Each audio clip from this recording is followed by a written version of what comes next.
hari ini. Gimana kabar Bu Dokter? Alhamdulillah baik. Kabarnya gimana Pak? Sehat selalu Bu Dokter, di atas 92,5 FM. Alhamdulillah. Puasanya lancar-lancar ya Bapak Ibu ya. Alhamdulillah. Amin. Halo Pak Yen. Pada kesempatan kali ini saya akan membahas mengenai anatomi dan fisiologi dari sistem integumen atau sistem kulit.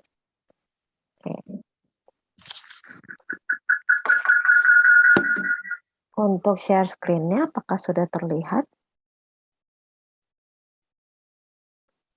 Sudah, Sudah ya. Oke. Pada malam hari ini saya akan membahas mengenai anatomi dan fisiologi dari sistem integumen atau kulit.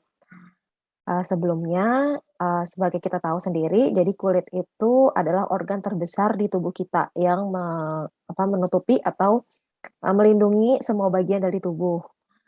Sistem integumen pun itu berasal dari bahasa Latin yang disebut dengan integumentum atau dengan artinya adalah sebagai penutup.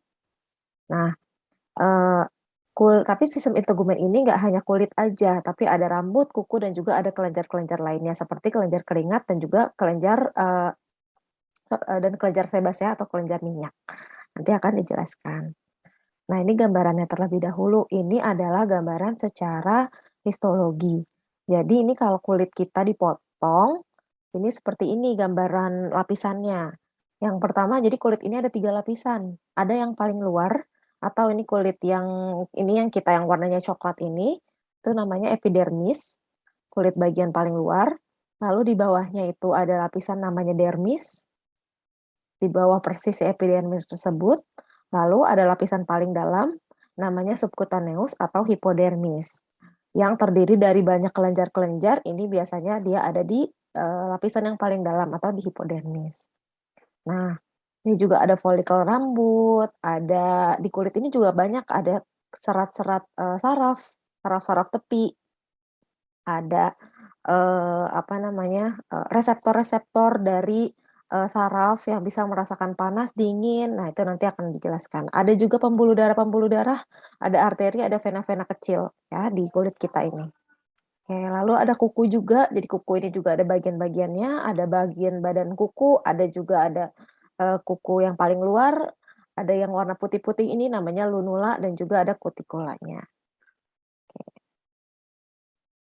Nah, fungsi kulit itu yang pertama sudah pasti sebagai perlindungan tubuh kita dari dari bakteri, dari virus ataupun dari zat-zat yang ada di luar tubuh seperti zat kimia ataupun zat-zat iritan lainnya. Jadi yang pertama kulit itu sebagai perlindungan. Lalu yang kedua adalah sebagai sensibilitas, di mana kita itu kan bisa kulit ini kan termasuk indera perasa ya. Jadi kita bisa merasakan dia halus atau kasar. Itu adalah fungsi kulit sebagai sensibilitas. Karena memang di ujung-ujung kulit ini dia ada serabut-serabut saraf yang bekerja sebagai penangkap perasa gitu. Jadi dia ada yang bisa membedakan antara dia panas, dingin, halus, kasar, dan yang lain-lainnya.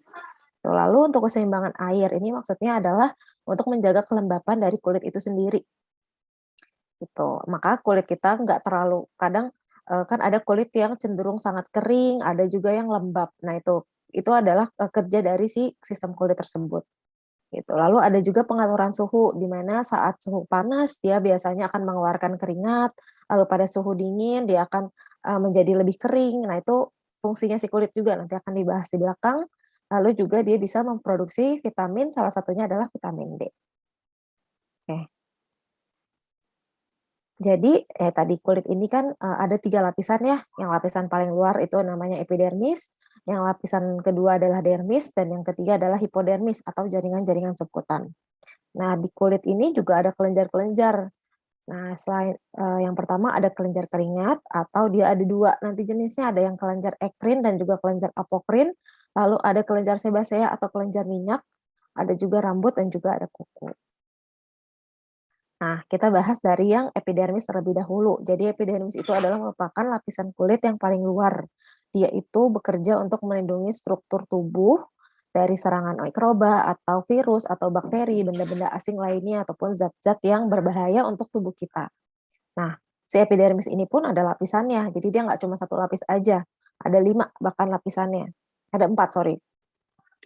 Dia itu ada stratum corneum, ada stratum malpighi. Nanti stratum malpighi ini ada bagiannya lagi, yaitu ada stratum lucidum, granulosum, spinosum, dan lapisan sel baca. Ini urutannya ya, sebenarnya untuk membedakannya juga agak cukup sulit, kecuali melihat penampang dari histologi, atau kayak kita jadi kulitnya dipotong, terus dilihat dari kaca pembesar, nah itu baru kelihatan tuh lapisannya tuh apa aja. Tapi untuk secara membedakan secara kasat mata itu memang sulit. Ini lapisannya aja dari luar ke dalam. Jadi yang pertama itu corneum, malpighi, lucidum, granulosum, spinosum, dan juga lapisan sel basa. Itu aja. Nah ini gambarannya. Ini kan lapisan surface itu maksudnya yang paling luar ya, atau si dermisnya itu tersebut. Nah kalau stratum corneum ini langsung di bawahnya si dermis tersebut, si epidermis tersebut. Lalu di bawahnya ada stratum lucidum yang warnanya agak gelap, lalu stratum granulosum di tengahnya, lalu spinosum di bawahnya, germinativum, dan juga ada lamina basal. Ini adalah ini adalah susunan dari lapisan epidermis. Kalau yang udah warnanya pink, ini sudah masuk ke dermis. Gitu. Jadi udah ada berapa nih? 1, 2, 3, 4, 5. Ada 5. Ada 6 lapisannya ya, lapisan si epidermis tersebut. Berdasarkan dari urutan susunannya. Kedua, kita bahas dermis. Jadi dermis ini terletak tepat di bawah si epidermis tersebut. Terdiri dari apa? Dia itu ada serabut-serabut kolagen, elastin, dan juga retikulin. Nah, di dermis ini juga banyak pembuluh darah dan fungsi-fungsi dari sensoris. Jadi ujung-ujung saraf itu banyaknya ada di dermis. Gitu.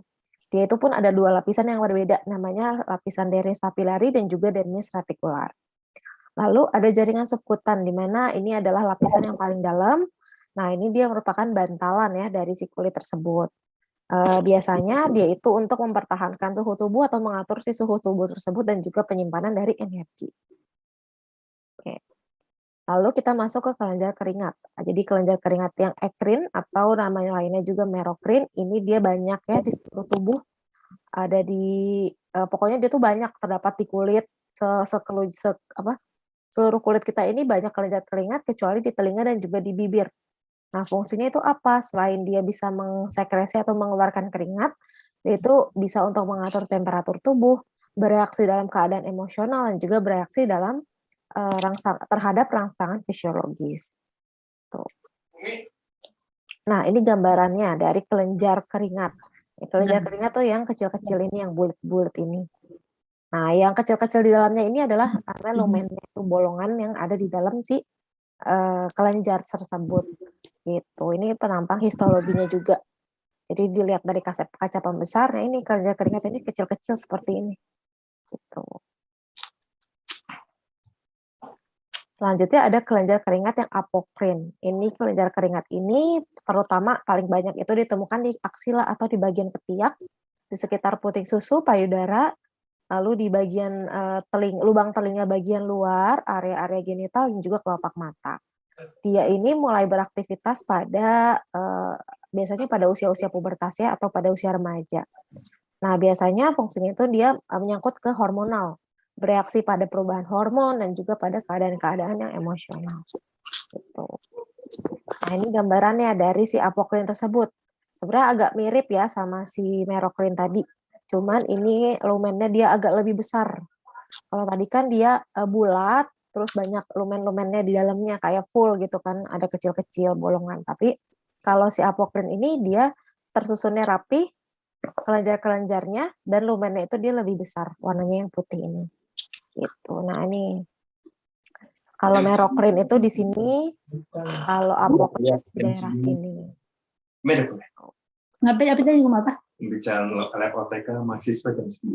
Lalu ada kelenjar sebasea atau kelenjar keringat.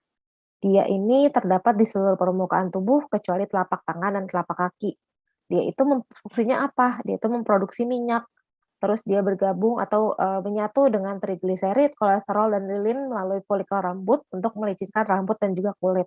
Maka dari itu kadang rambut ada beberapa orang dengan tipikal rambut yang, berminyak atau kulit wajah yang, cenderung berminyak. Nah ini fungsinya si kelenjar sebasea ini, dan dia juga aktif itu biasanya di masa pubertas, baru mulai aktifnya gitu. Makanya biasanya perubahan-perubahan hormon pada remaja menyebabkan kulit juga cenderung lebih berminyak gitu, karena kelenjar sebasea ini baru aktif pada saat masa pubertas. Nah ini gambarannya, folikel-folikelnya kecil-kecil seperti ini ya, nih kayak gini nih. Dia itu agak tidak beraturan ya, nggak kayak kelenjar apokrin tadi atau merokrin tadi. Dia ini bentuknya nggak, agak, terlalu nggak beraturan gitu, tapi tetap ada lumennya juga di tengahnya, tuh.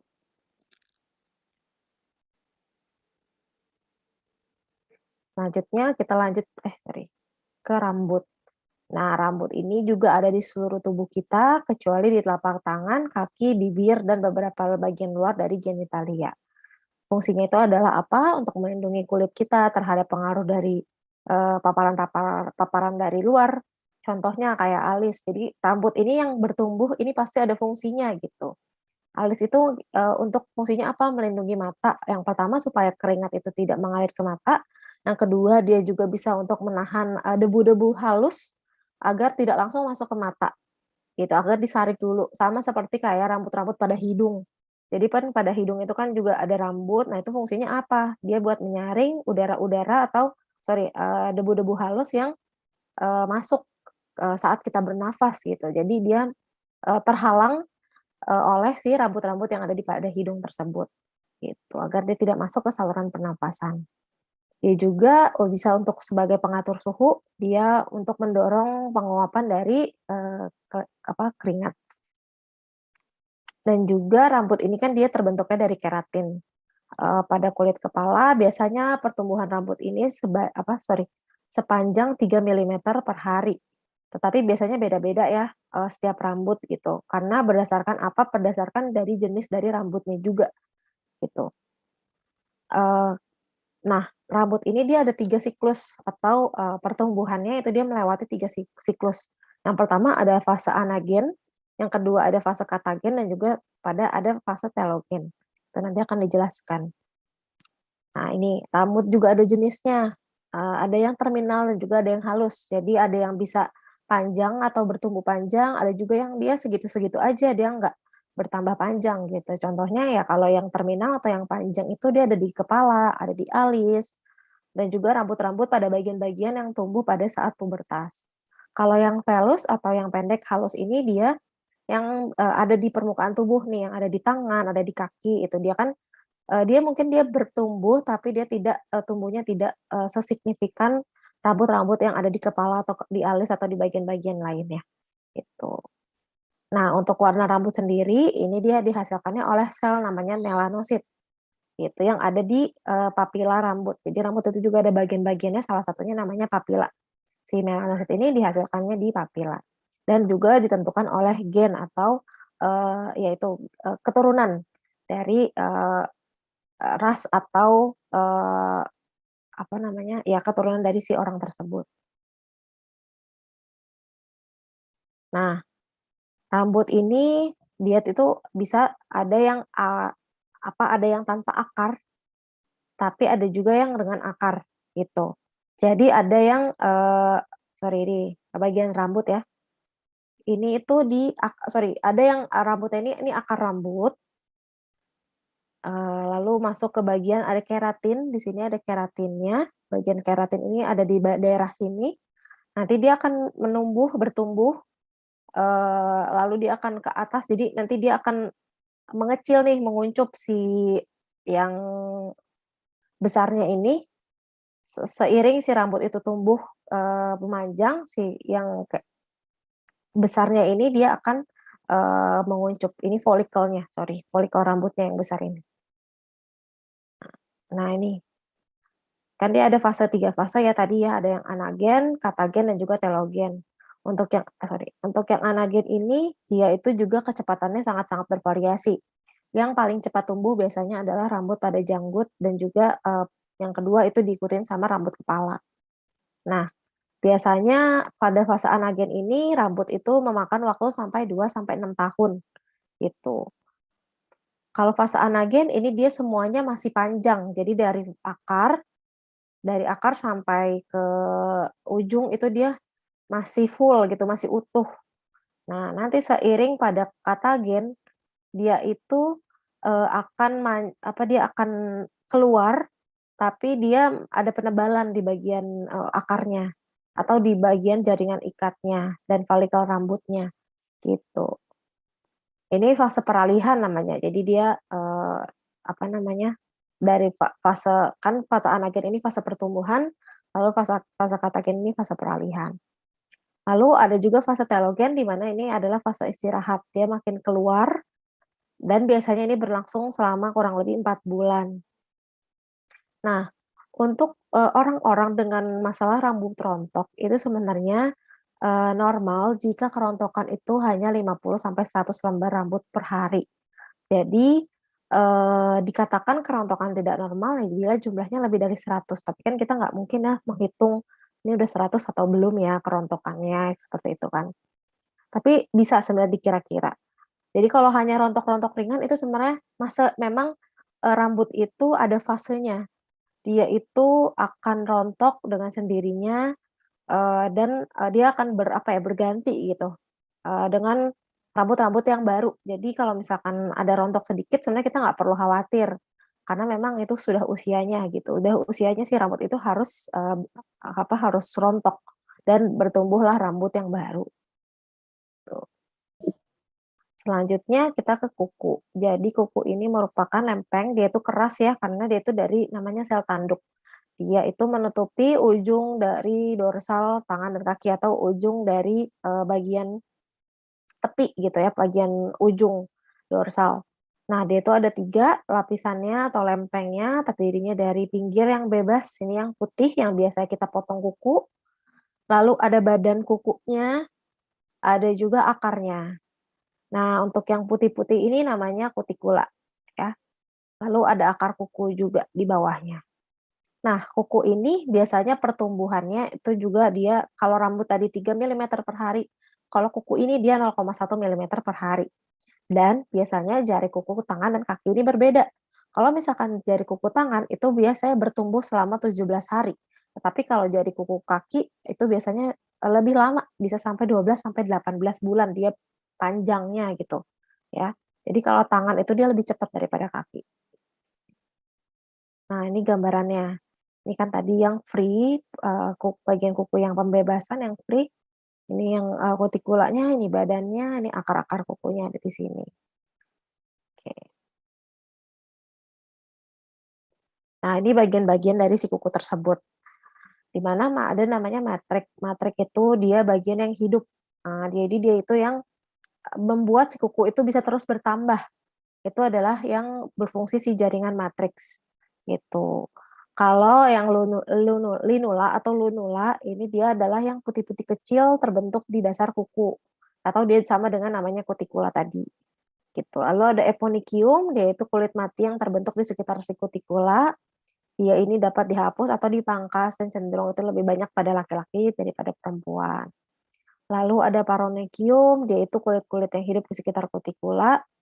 Lalu ada hyponychium, dia daerah di mana si lempeng kuku ini, lempeng kuku dan kuku ini melekat. Oke, lalu ada, namanya tempat tidur kuku atau dia itu jaringan terletaknya di bawah kuku kita. Jadi kan kuku ini kalau dicabut, itu dia masih sebelum ke kulit dalam, itu dia ada jaringannya. Nah, itu namanya si tempat tidur kuku ini. Lalu ada lipatan-lipatan kuku juga. Nah, fungsi kuku ini kan dia, penting ya sebenarnya, yaitu untuk mengutip benda-benda kecil atau untuk, walaupun dia maksudnya mungkin kita tidak terlalu sadar fungsinya sehari-hari itu seperti apa, cuman memang kuku ini sebenarnya penting, gitu. Dia rambut dan kuku ini struktur yang, dia itu keratin keratin yang mati. Maka, dia itu tidak mempunyai ujung-ujung syaraf dan tidak mempunyai aliran darah, gitu. Nah, ini adalah fungsi dari kulit dan homeostasis. Tadi di awal itu kan kulit itu kan dia berfungsi untuk mengatur suhu panas, mengatur suhu dari tubuh. Nah, ya ini kerjanya. Jadi di kulit itu dia ada reseptor panas dan juga dingin. Nah, saat situ suhu tubuh meningkat, misalkan kita ada di kondisi yang panas, nanti dari reseptor-reseptor panas itu dia akan mengirimkan sinyal. Jadi dia kan yang merasakan pertama nih, oh ini kondisinya panas. Dia mengirimkan sinyal lewat saraf, jaras-jaras saraf di dalam tubuh kita ke hipotalamus.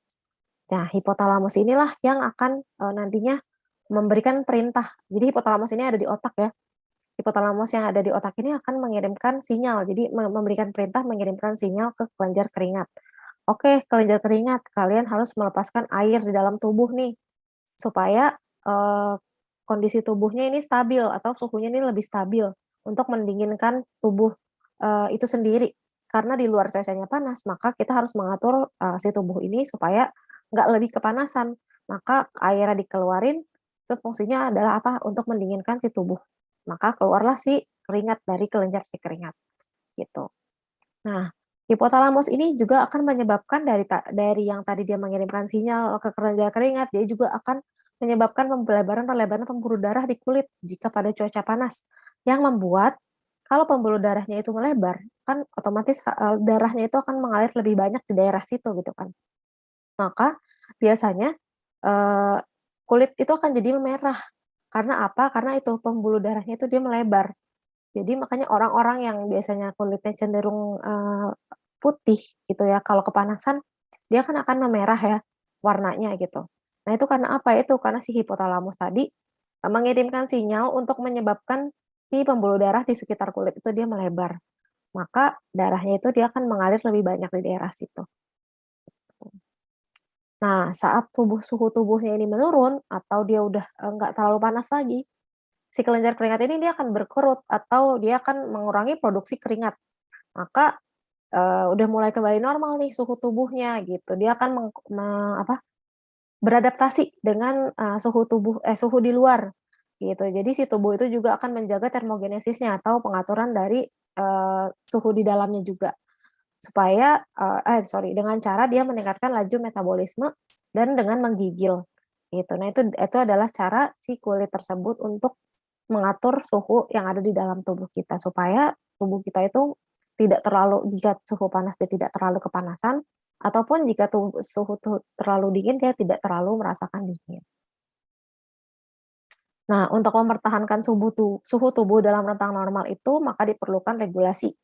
Nah, pusat pengaturan panas dalam tubuh itu adalah yaitu tadi di hipotalamus. Jadi hipotalamus ini yang akan bekerja, contoh kayak kita pas demam. Saat demam itu hipotalamus lah yang yang bekerja. Demam itu kan disebabkan oleh adanya infeksi. Infeksi dari luar gitu, mau virus ataupun bakteri yang menyebabkan infeksi. Nah, nanti kalau ada infeksi atau ada bakteri atau virus dari luar, dia akan ketemu dengan sistem imun kita kan. Sistem imun kita di dalam tubuh yang akan melawan si bakteri atau virus tersebut. Nah, melawanlah si bakteri dan virus tersebut dengan dengan sistem imun kita. Nah, dengan peperangan antara sistem imun dan bakteri tersebut, nanti kan akan ada hasil-hasil peperangan tersebut, gitu. Saat hasil-hasil peperangan tersebut terdeteksi, dia akan mengirimkan sinyal ke hipotalamus ini. Oh ini ada, bakteri, ada virus nih yang sudah diperangi oleh si sistem imun kita.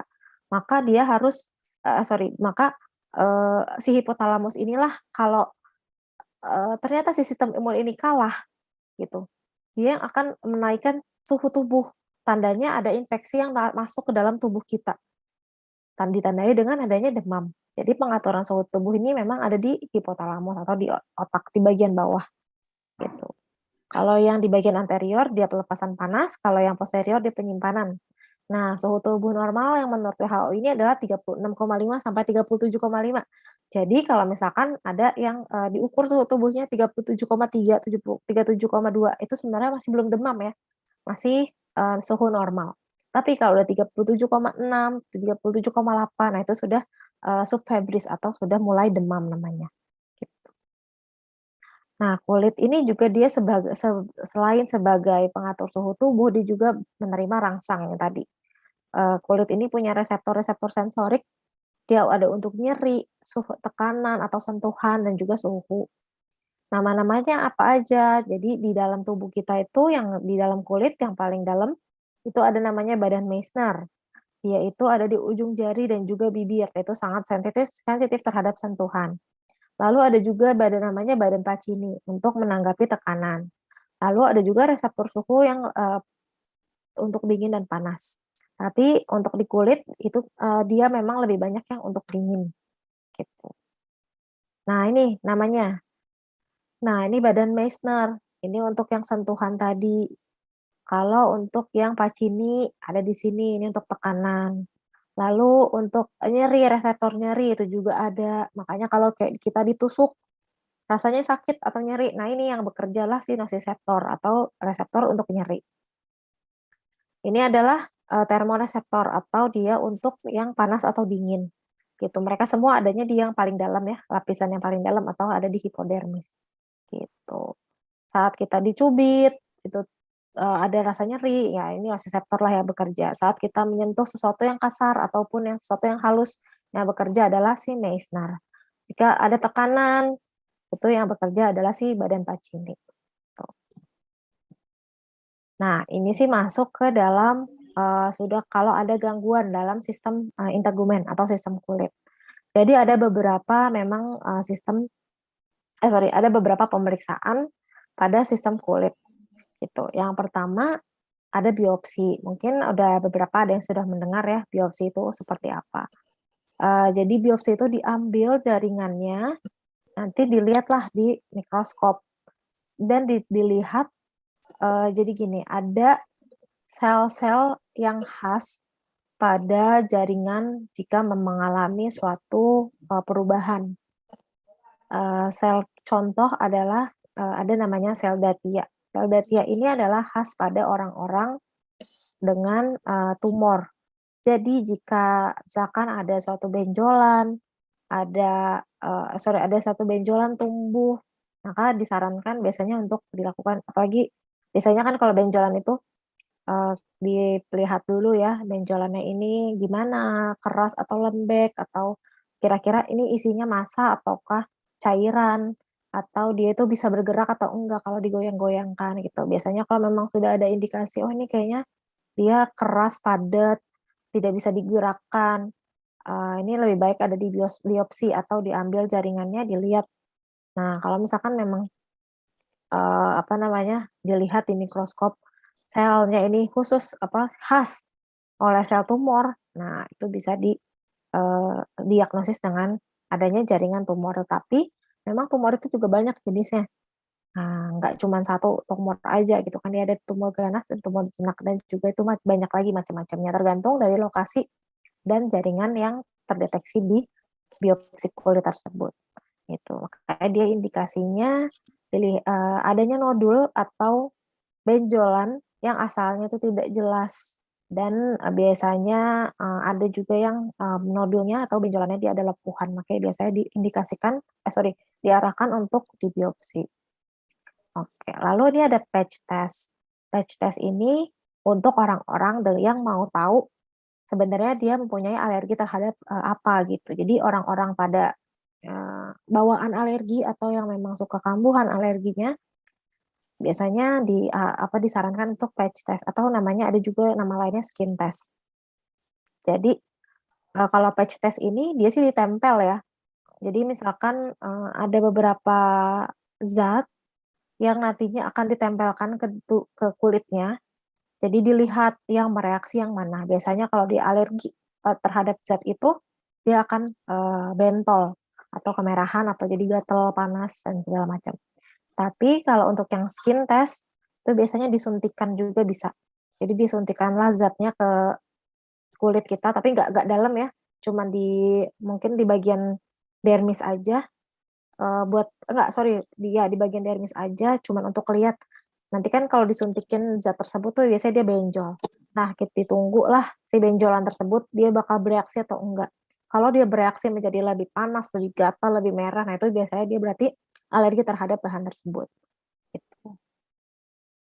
Lalu ada juga dengan cara pengerokan kulit. Nah, ini gimana maksudnya? Jadi contoh ini dengan orang-orang dengan penyakit-penyakit kulit kelamin. Ada beberapa penyakit kulit kelamin yang memang diperiksakan sekretnya atau cairannya, tapi juga ada juga yang dikerok gitu kulitnya. Supaya kita tahu ini tuh penyebabnya apa. Oh sorry, nggak, yang lebih gampang ini deh, penyakit jamur, sorry. Biasanya kan ada namanya penyakit jamur, namanya tinea. Dia disebabkan oleh infeksi jamur. Nah, kita mau tahu ini beneran karena infeksi jamur atau bukan. Ini dengan lesi kerokan kulit ini.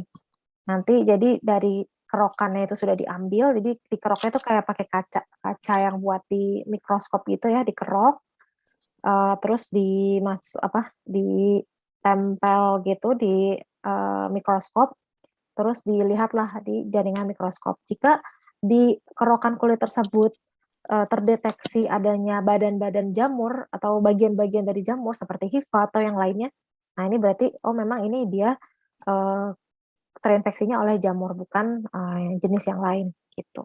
Biasanya ini sih pada penyakit-penyakit yang kulitnya itu cenderung kering, gitu. Seperti kayak ketombe gitu, bisa dikerokkan dia. Gitu. Lalu ada juga pemeriksaan cahaya atau light wood. Dia ini menggunakan cahaya ultraviolet.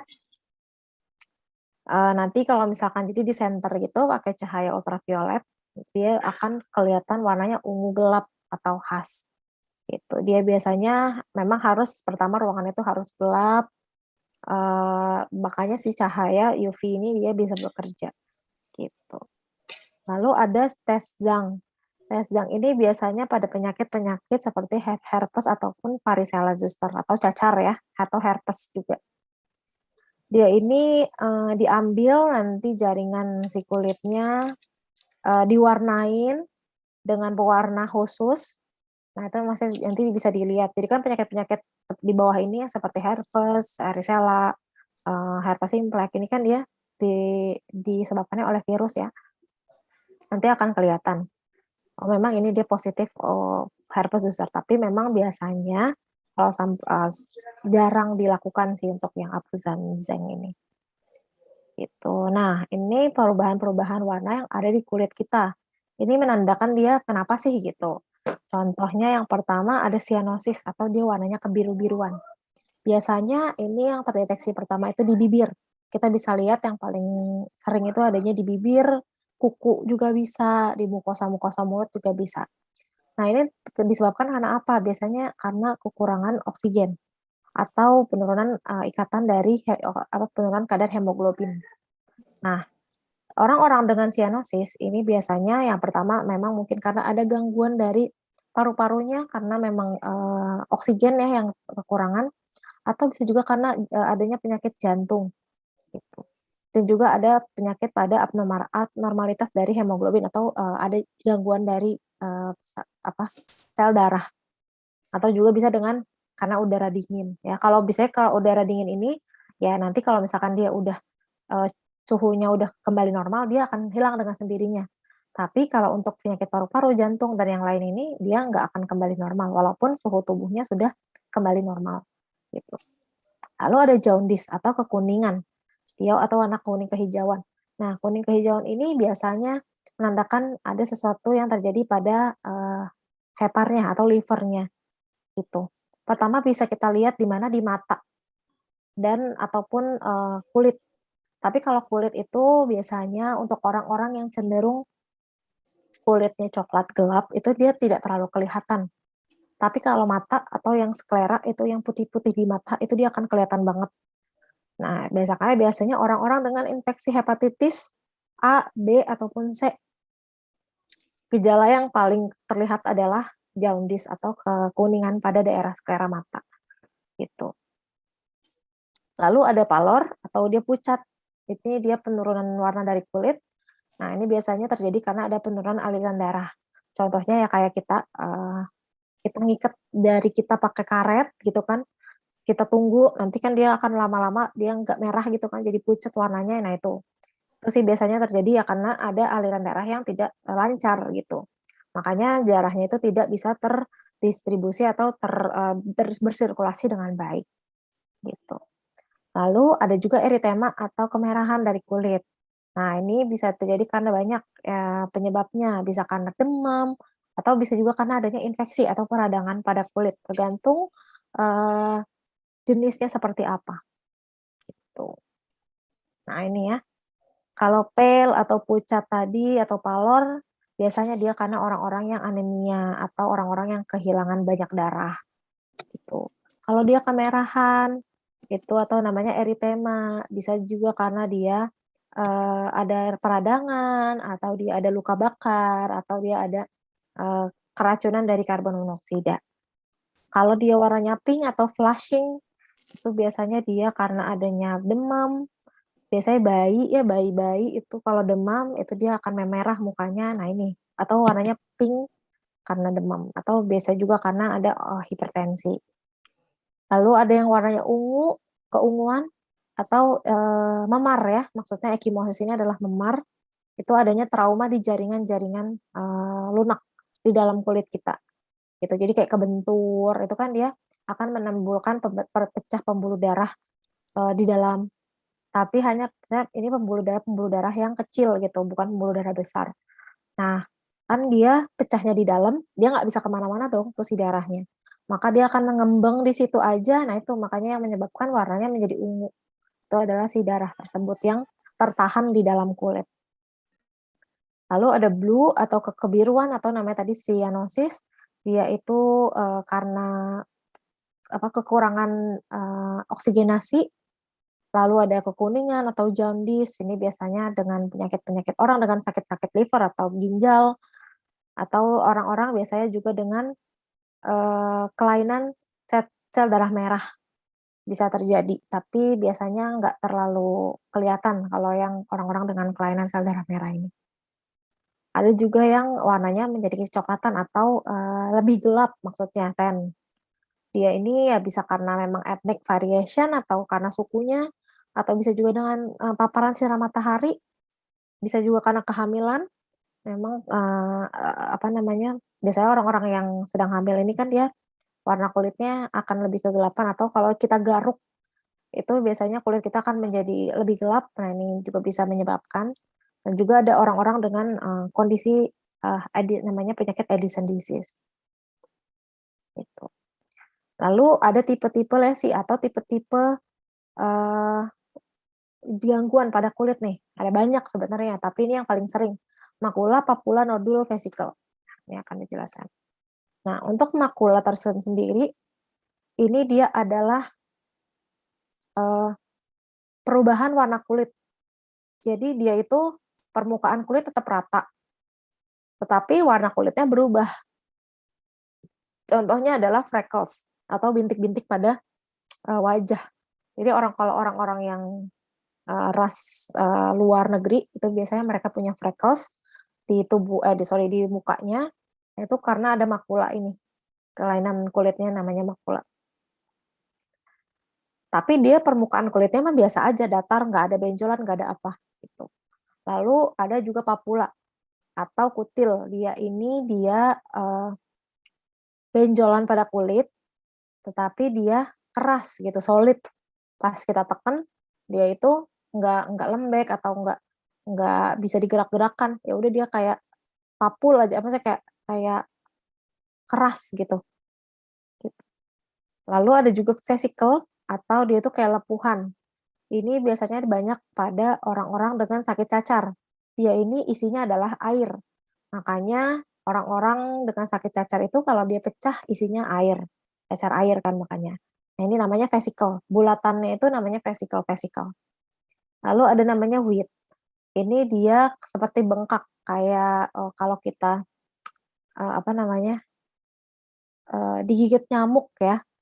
Dia itu kayak permukaan kulitnya dia akan naik, lebar, dan juga dia kemerahan gitu. Ini dia kayak kalau misalkan kayak kita digigit nyamuk, rasa penampangnya seperti itu. Tapi kalau diraba itu dia nggak ada cairannya. Ya udah seperti kayak kulit biasa, cuman memang dia lebih keras, lebih besar aja dan lebih merah gitu. Lalu ada namanya pustul. Nah, pusul ini adalah bisul atau bisa juga jerawat.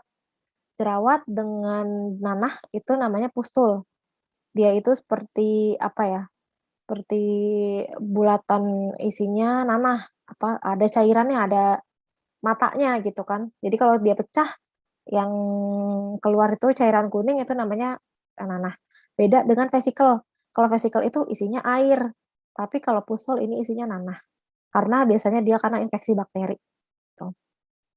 Ada juga nodul. Kalau nodul ini dia benjolan pada kulit yang ini keras atau biasanya dia karena paling banyak penyebabnya adalah pembengkakan kelenjar getah bening atau kelenjar limfe. Jadi dia itu sifatnya lebih keras, dalam gitu. Jadi kan kalau kelenjar getah bening itu kan dia di dalam, lebih ke dalam ya, dia nggak di kulit luar. Jadi kalau pas diraba itu memang ada benjolan.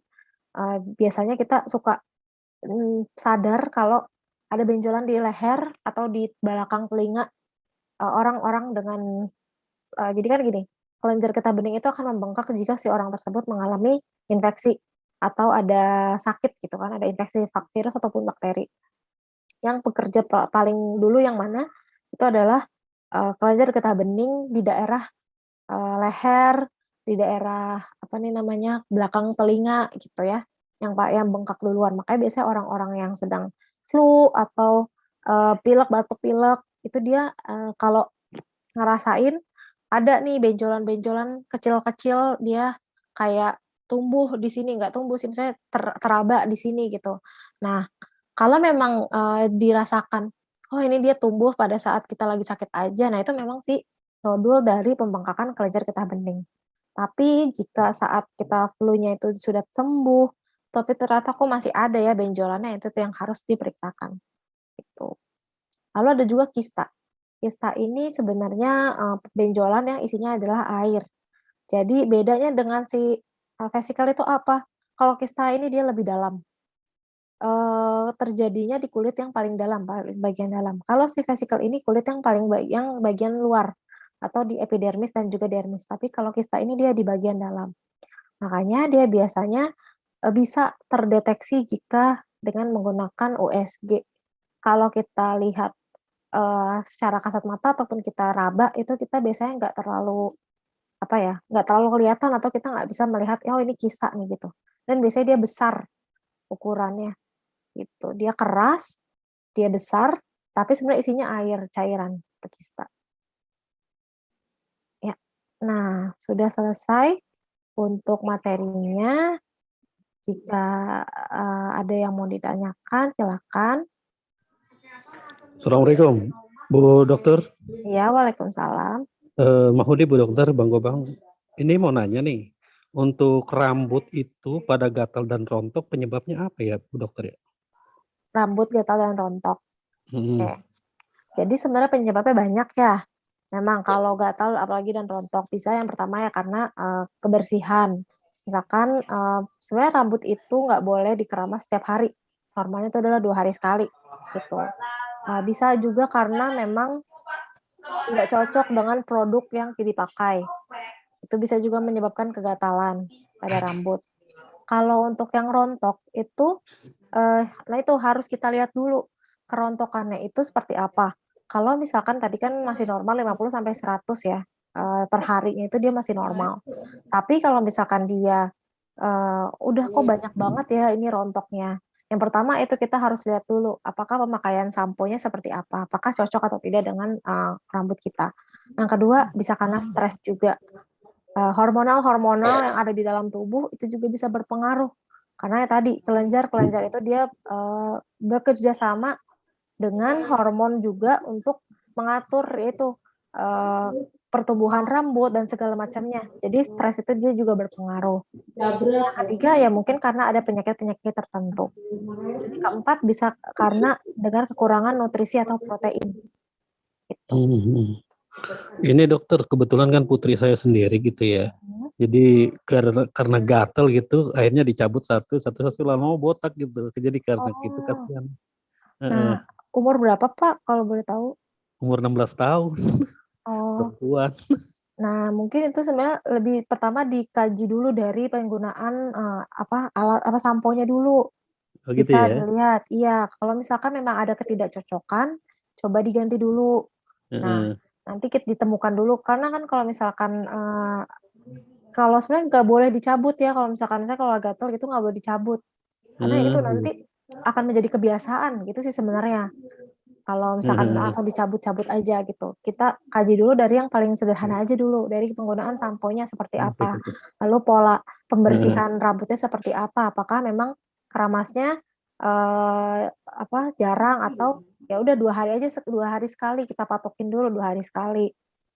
Oke Terus oke oke oke. kalau misalkan udah dari situ, oh ternyata masih gatel juga nih. Nah, itu dilihat sih, ada kayak ketombe-ketombenya gitu nggak? Atau kayak ada kerokan kayak, putih-putih pada kulitnya, gitu. Kalau Oke misalkan oke memang oke. ada, nah itu biasanya ada, apa ya, ada, penyebabnya. Salah satunya sih sebenarnya, kemungkinan ada infeksi juga tuh, infeksi di kulit kepalanya. Nah, itu sih yang harus diperiksakan sebenarnya, tuh. Iya iya. Kalau Selsun bagus nggak dokter untuk solusi rambutnya? Kalau Selsun sih bagus ya, cuman memang dia itu agak keras karena Hmm. saya lupa sih, saya pernah baca kandungannya tapi saya lupa. Tapi memang itu dia bagus untuk yang rambut rontok dan juga rambut yang mungkin berketombe gitu, dia bagus.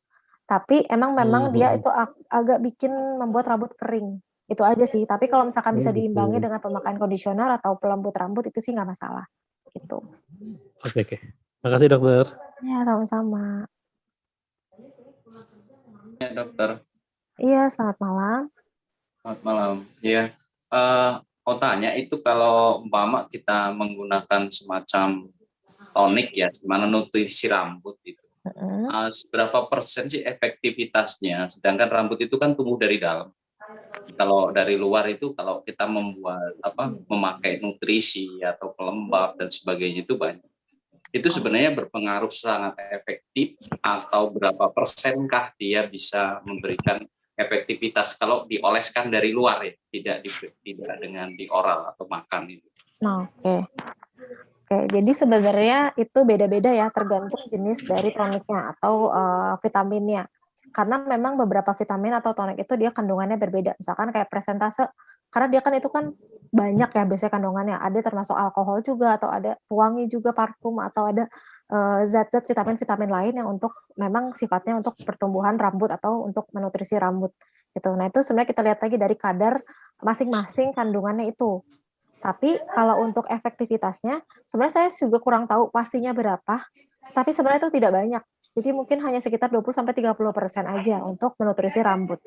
Karena balik lagi, pertumbuhan sepertumbuhan rambut itu sebenarnya dari apa yang kita konsumsi dan apa yang kita sehari-hari gitu. Lebih bagus itu dari apa yang kita konsumsi. Gitu. Jadi cukup nutrisi itulah yang lebih penting untuk pertumbuhan rambut. Tapi kalau misalkan dan juga kebersihan. Kalau hanya untuk yang hair tonic, vitamin gitu-gitu itu sebenarnya sih nggak terlalu berpengaruh banyak. Jadi hanya sekitar 30%. Saya pernah baca sih sekitar 30%.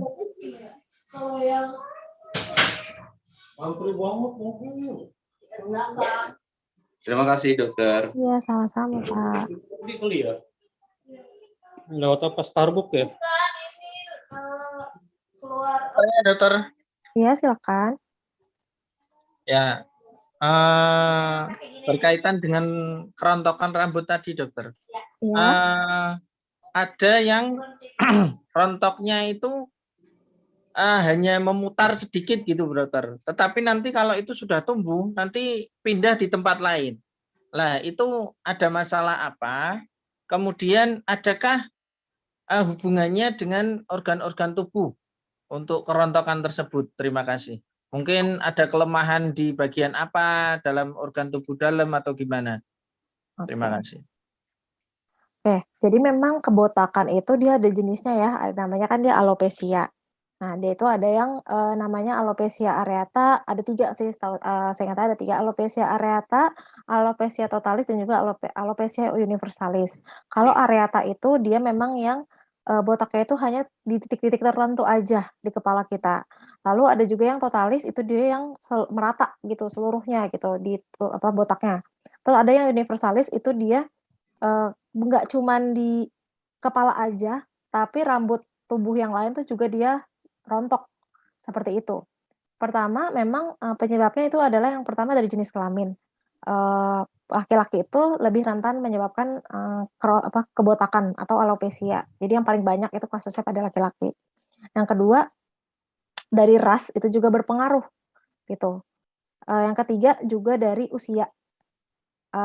Terus adanya suatu penyakit atau kehamilan. Jadi sebenarnya itu penyebabnya itu tidak spesifik hanya satu aja, tapi banyak. Nah, kalau penyakit-penyakit tertentu itu memang ada yang bisa menyebabkan kebotakan. Nah, contohnya, bentar, saya lupa namanya apa ya. Kalau pada orang-orang kanker, itu sebenarnya menyebabkan kebotakan itu adalah bukan sel kankernya, tapi efek obatnya. Jadi selain karena penyakit, karena obat juga bisa. Karena obat yang digunakan oleh orang-orang yang pada sakit kanker itu dia menyebabkan rambut itu dia jadi akar rambut itu dia jadi lebih lebih lemah, makanya dia lebih gampang untuk mengalami kebotakan gitu. Nah, jadi kalau misalkan ditanya kenapa bisa ada yang botaknya satu kepala, ada yang bisa beda-beda, nah itu tergantung memang dari penyebabnya apa gitu. Kalau untuk yang kayak infeksi gitu sih sebenarnya enggak ya, kalau kebotakan itu dia enggak spesifik berhubungan dengan penyakit infeksi. Tapi itu sih lebih ke umur, jenis kelamin, ras, atau adanya suatu penyakit tertentu. Seperti itu.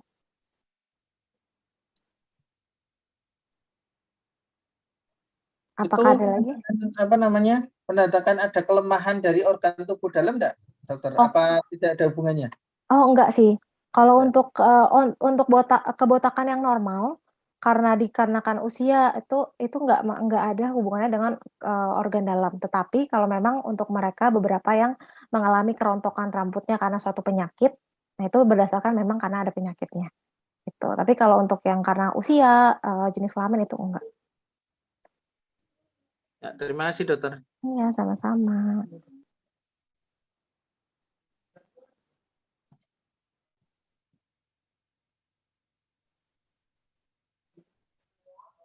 Dokter mau nanya, Ya, silakan. ya tentang penyakit albumin itu, apakah itu juga berkaitan dengan kulit ya? Penyakit albumin, Ya, maksudnya Bukan. hipoalbumin. ya. Kan adanya berbagai warna itu kulitnya jadi putih banget itu kayak orang Oh, air gitu. Itu namanya ini apa? albino. Albino, iya sorry, maaf ya albino. Ya. Iya, Oke. maaf. Iya, kalau albino itu memang ada hubungannya. Jadi kalau orang-orang dengan albino itu jadi kan tadi warna kulit itu ditentukan oleh sel melanin atau melanosit yang tadi ada di PPT. Nah, dengan orang-orang albino ini, dia itu sel melaninnya itu kurang. Makanya untuk pewarnaan kulitnya itu dia berbeda atau abnormal, beda seperti orang normal, gitu.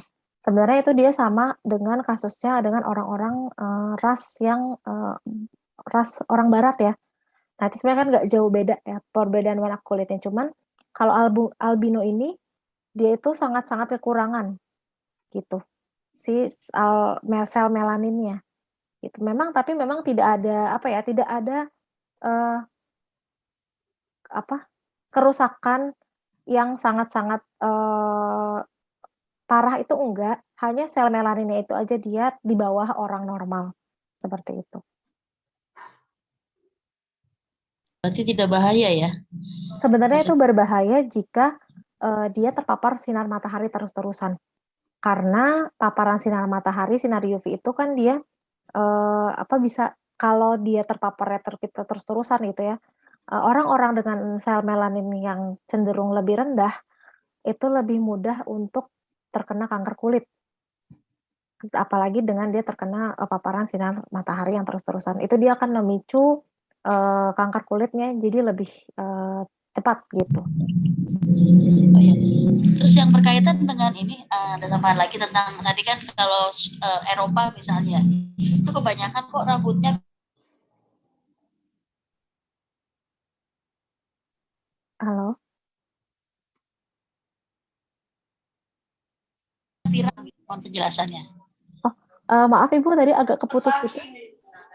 Oh ya, jadi gini, saya melihat itu perkembangan rambut manusia itu berbeda ya. Misalnya dari Eropa, Eropa itu banyak sekali yang berambut pirang ya. Oh iya. Ya, kemudian dari Afrika gitu dan sebagainya gitu. Itu mohon penjelasannya. Apakah berkaitan dengan ras atau geografis? Oke. Ya. Jadi kalau rambut-rambut pirang pada orang yang bule itu memang berkaitan dengan ras dan juga memang ras mereka itu selain kekurangan melanin, jadi kan mereka juga kulitnya lebih cenderung lebih putih ya, lebih pucat gitu kan, karena melanin. Kalau untuk rambutnya itu mereka kekurangan sel namanya eumelanin gitu. Jadi makanya rambutnya itu nggak hitam, tapi dia cenderung lebih terang. Itu yang saya tahu. Mau nanya ini dok, Ya, silakan. ini masalah penyakit kulit itu kan banyak macam-macam yang disebabkan dari bakteri, dari kuman ya, terus yang lainnya ya. Yaitu ciri-ciri yang dari bakteri seperti apa dok, sama yang dari apa namanya, dari jamur. Masalah kan penyakit kulit juga ada yang menular dan yang tidak menular itu. Kita kadang-kadang masih belum begitu paham. Mohon penjelasannya Bu Dokter. Oke. Jadi memang kulit itu banyak ya penyebabnya, ada bakteri, jamur, ada virus gitu kan. Saya jelasin secara garis besar ya. Kalau dengan disebabkan oleh bakteri itu dia ada nanahnya, kebanyakan atau sebagian besar penyakit kulitnya itu dia mempunyai nanah. Karena apa? Karena jika bakteri itu masuk ke dalam kulit kan dia pasti akan respon tubuh kita, sistem imun kita itu dia pasti akan merespon gitu kan. Dia akan berperang lah melawan si bakteri tersebut. Nah, hasil-hasil peperangannya itu adalah si nanah tersebut kalau di kulit kita. Makanya dengan orang-orang dengan penyakit kulit yang disebabkan oleh bakteri cenderung mempunyai nanah. Contohnya apa? Contohnya adalah jerawat. Jerawat yang ada matanya itu kan dia kalau dipencet atau ditekan itu dia isinya nanah ya. Nah, itu karena dia bakteri dari luar. Itu salah satu contohnya. Kalau untuk yang pada virus, sebenarnya tidak ada ciri spesifik.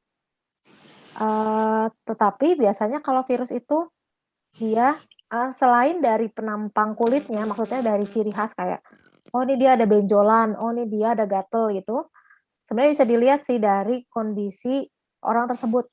Kalau virus, dia biasanya demamnya cenderung dengan demam dan dia demamnya lebih tinggi.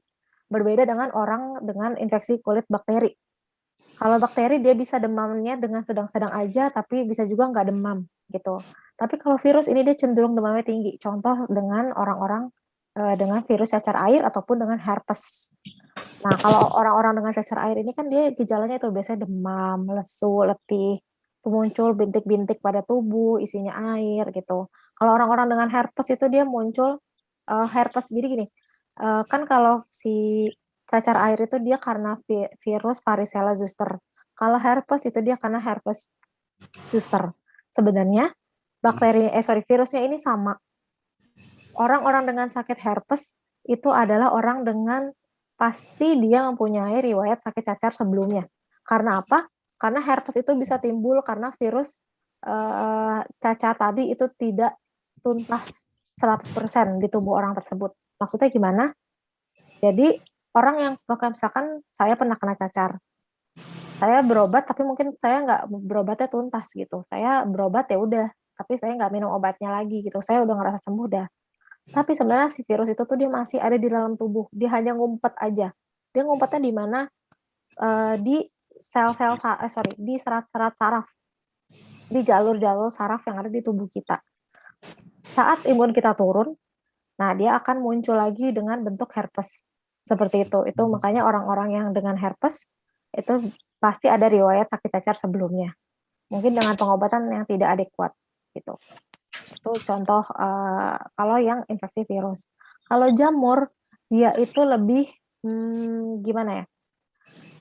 Seperti dia tuh lebar lesinya atau bentuk kelainan kulitnya tuh dia lebar, warnanya kehitaman, biasanya cenderungnya tuh kering, kayak kulit yang kering, terus bisa digaruk gitu, dia ada kulit putih-putihnya. Nah, itu biasanya dia karena jamur. Dan biasanya jamur itu identik di bagian lipatan. Contohnya di ketiak, di selangkangan, lipatan bawah payudara, seperti itu. Di alis, di lipatan kelopak mata sini bisa, terus di bawah lutut, lipatan kaki itu juga bisa, seperti itu. Dia biasanya cenderung di area-area yang lembab atau di lipatan. Gitu. Kalau yang dari bakteri apa itu, Dok? Oh, udah Apanya? tadi. Iya, Bakteri. itu dia ada nanahnya. Ya, ya paham. Biasanya karena ada nanahnya. Paling banyak Dari disebabkan. jamur juga bisa menular juga ya, Dok? Kalau yang paling menular itu sebenarnya adalah yang virus, yang cacar ataupun yang herpes. Itu dia menular. Tapi bakteri itu juga bisa menular. Contohnya adalah penyakit-penyakit menular seksual. Jadi dia menular itu dari sekretnya itu, dari cairannya yang ada. Jadi dia bisa menular dari situ. Gitu. Kalau untuk jamur, dia juga menular sebenarnya. Makanya biasanya kalau jamur itu kan sebenarnya keterikatannya dengan kebersihan ya, atau kehigienisan diri sendiri gitu. Jangan bertukar handuk, jangan memakai pakaian orang lain gitu. Biasanya sih seperti itu. Semuanya itu sebenarnya bisa menular. Kecuali orang dengan alergi atau ya kayak orang dibilang ini alergi ini atopik gitu. Nah, itu dia tidak menular kalau alergi. Cuma itu kalau alergi itu biasanya kelainan dari paru-paru atau ginjal ya, Dok? Kelemahan ini. Kalau alergi itu sebenarnya pertama karena dia sudah ada bakat atau keturunan. Jadi misalkan dari kedua orang tua ada yang punya memang riwayat alergi, biasanya anaknya juga punya kecenderungan untuk alergi. Sebenarnya alergi itu bukan sesuatu yang disebut sangat berbahaya juga sebenarnya enggak, tetapi memang alergi itu ada beberapa jenis. Selain dia ke kulit, dia juga bisa ada di bagian lain gitu. Maksudnya efeknya tuh nggak cuma gatal-gatal, tapi bisa sesak nafas dan yang lainnya gitu. Nah, yang cenderung lebih bahaya adalah orang dengan alergi yang jika alergi itu muncul, wujudnya adalah sesak nafas. Itu dia yang lebih bahaya. Sesak nafasnya itu adalah apa? Itu sebenarnya asma. Asma itu sebenarnya bagian dari alergi gitu. Makanya asma itu kan keturunan ya. Nah, itu sebenarnya alergi juga. Nah, kalau alergi yang cenderung pada kulit itu sebenarnya tidak terlalu berbahaya, tapi memang kambuhan sifatnya. Kenapa dia bisa alergi? Memang pertama sudah ada gennya. Yang kedua memang berarti ini dia ada pemicunya. Kalau alergi itu pasti ada pemicunya. Pemicunya ini apa? Ya bisa kotoran, debu, zat-zat kimia tertentu, atau kayak sabun-sabun. Nah, itu kan dia ada zat kimianya juga. Nah, itu dia terpapar oleh zat itu, terus nanti di dalam tubuhnya dia itu pasti ada yang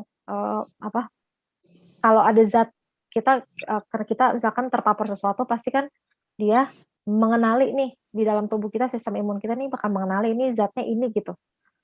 Oh, ternyata ini dia zat yang zat pemicu alergennya nih, pemicu alergi si orang tersebut. Nah, langsung deh sistem tubuh kita ini akan mengenali, oh ini alergen yang menyebabkan kita alergi, dia bereaksi, dia mengirimkan sinyal ke tubuh kita, baru muncullah itu ruam-ruam seperti alergi. Itu. Kalau itu, Dok, kayak skabies, gudik itu termasuk dari penyebabnya jamur atau bakteri, Dok? Oke. Saya lupa. Satu lagi penyebabnya. Kalau skabies itu adalah kutu. Seperti kutu yang ada di rambut gitu. Nah, skabies ini memang sangat-sangat menular juga. Kenapa dia menular? Ya karena kutu kan dia hidup ya sifatnya. Dia bisa berpindah-pindah selagi dia masih hidup gitu.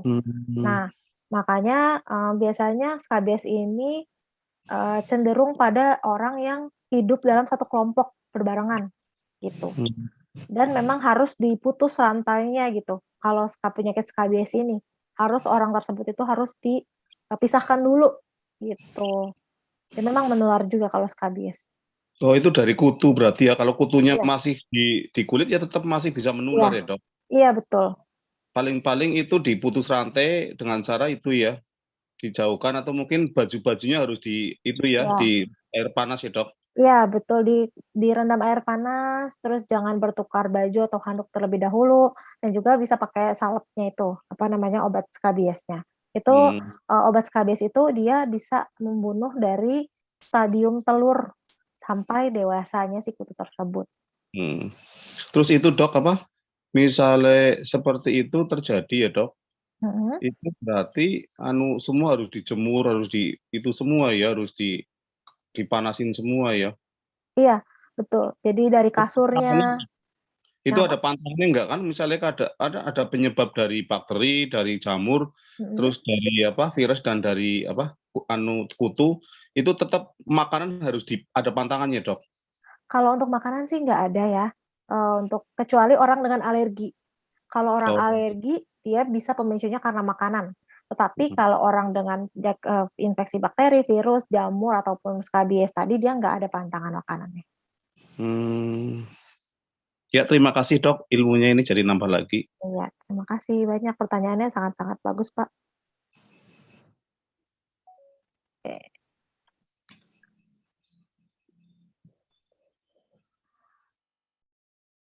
Tanya lagi dokter. Kalau Oh ada iya, yang Ya, silakan Pak. Silakan Pak. ya.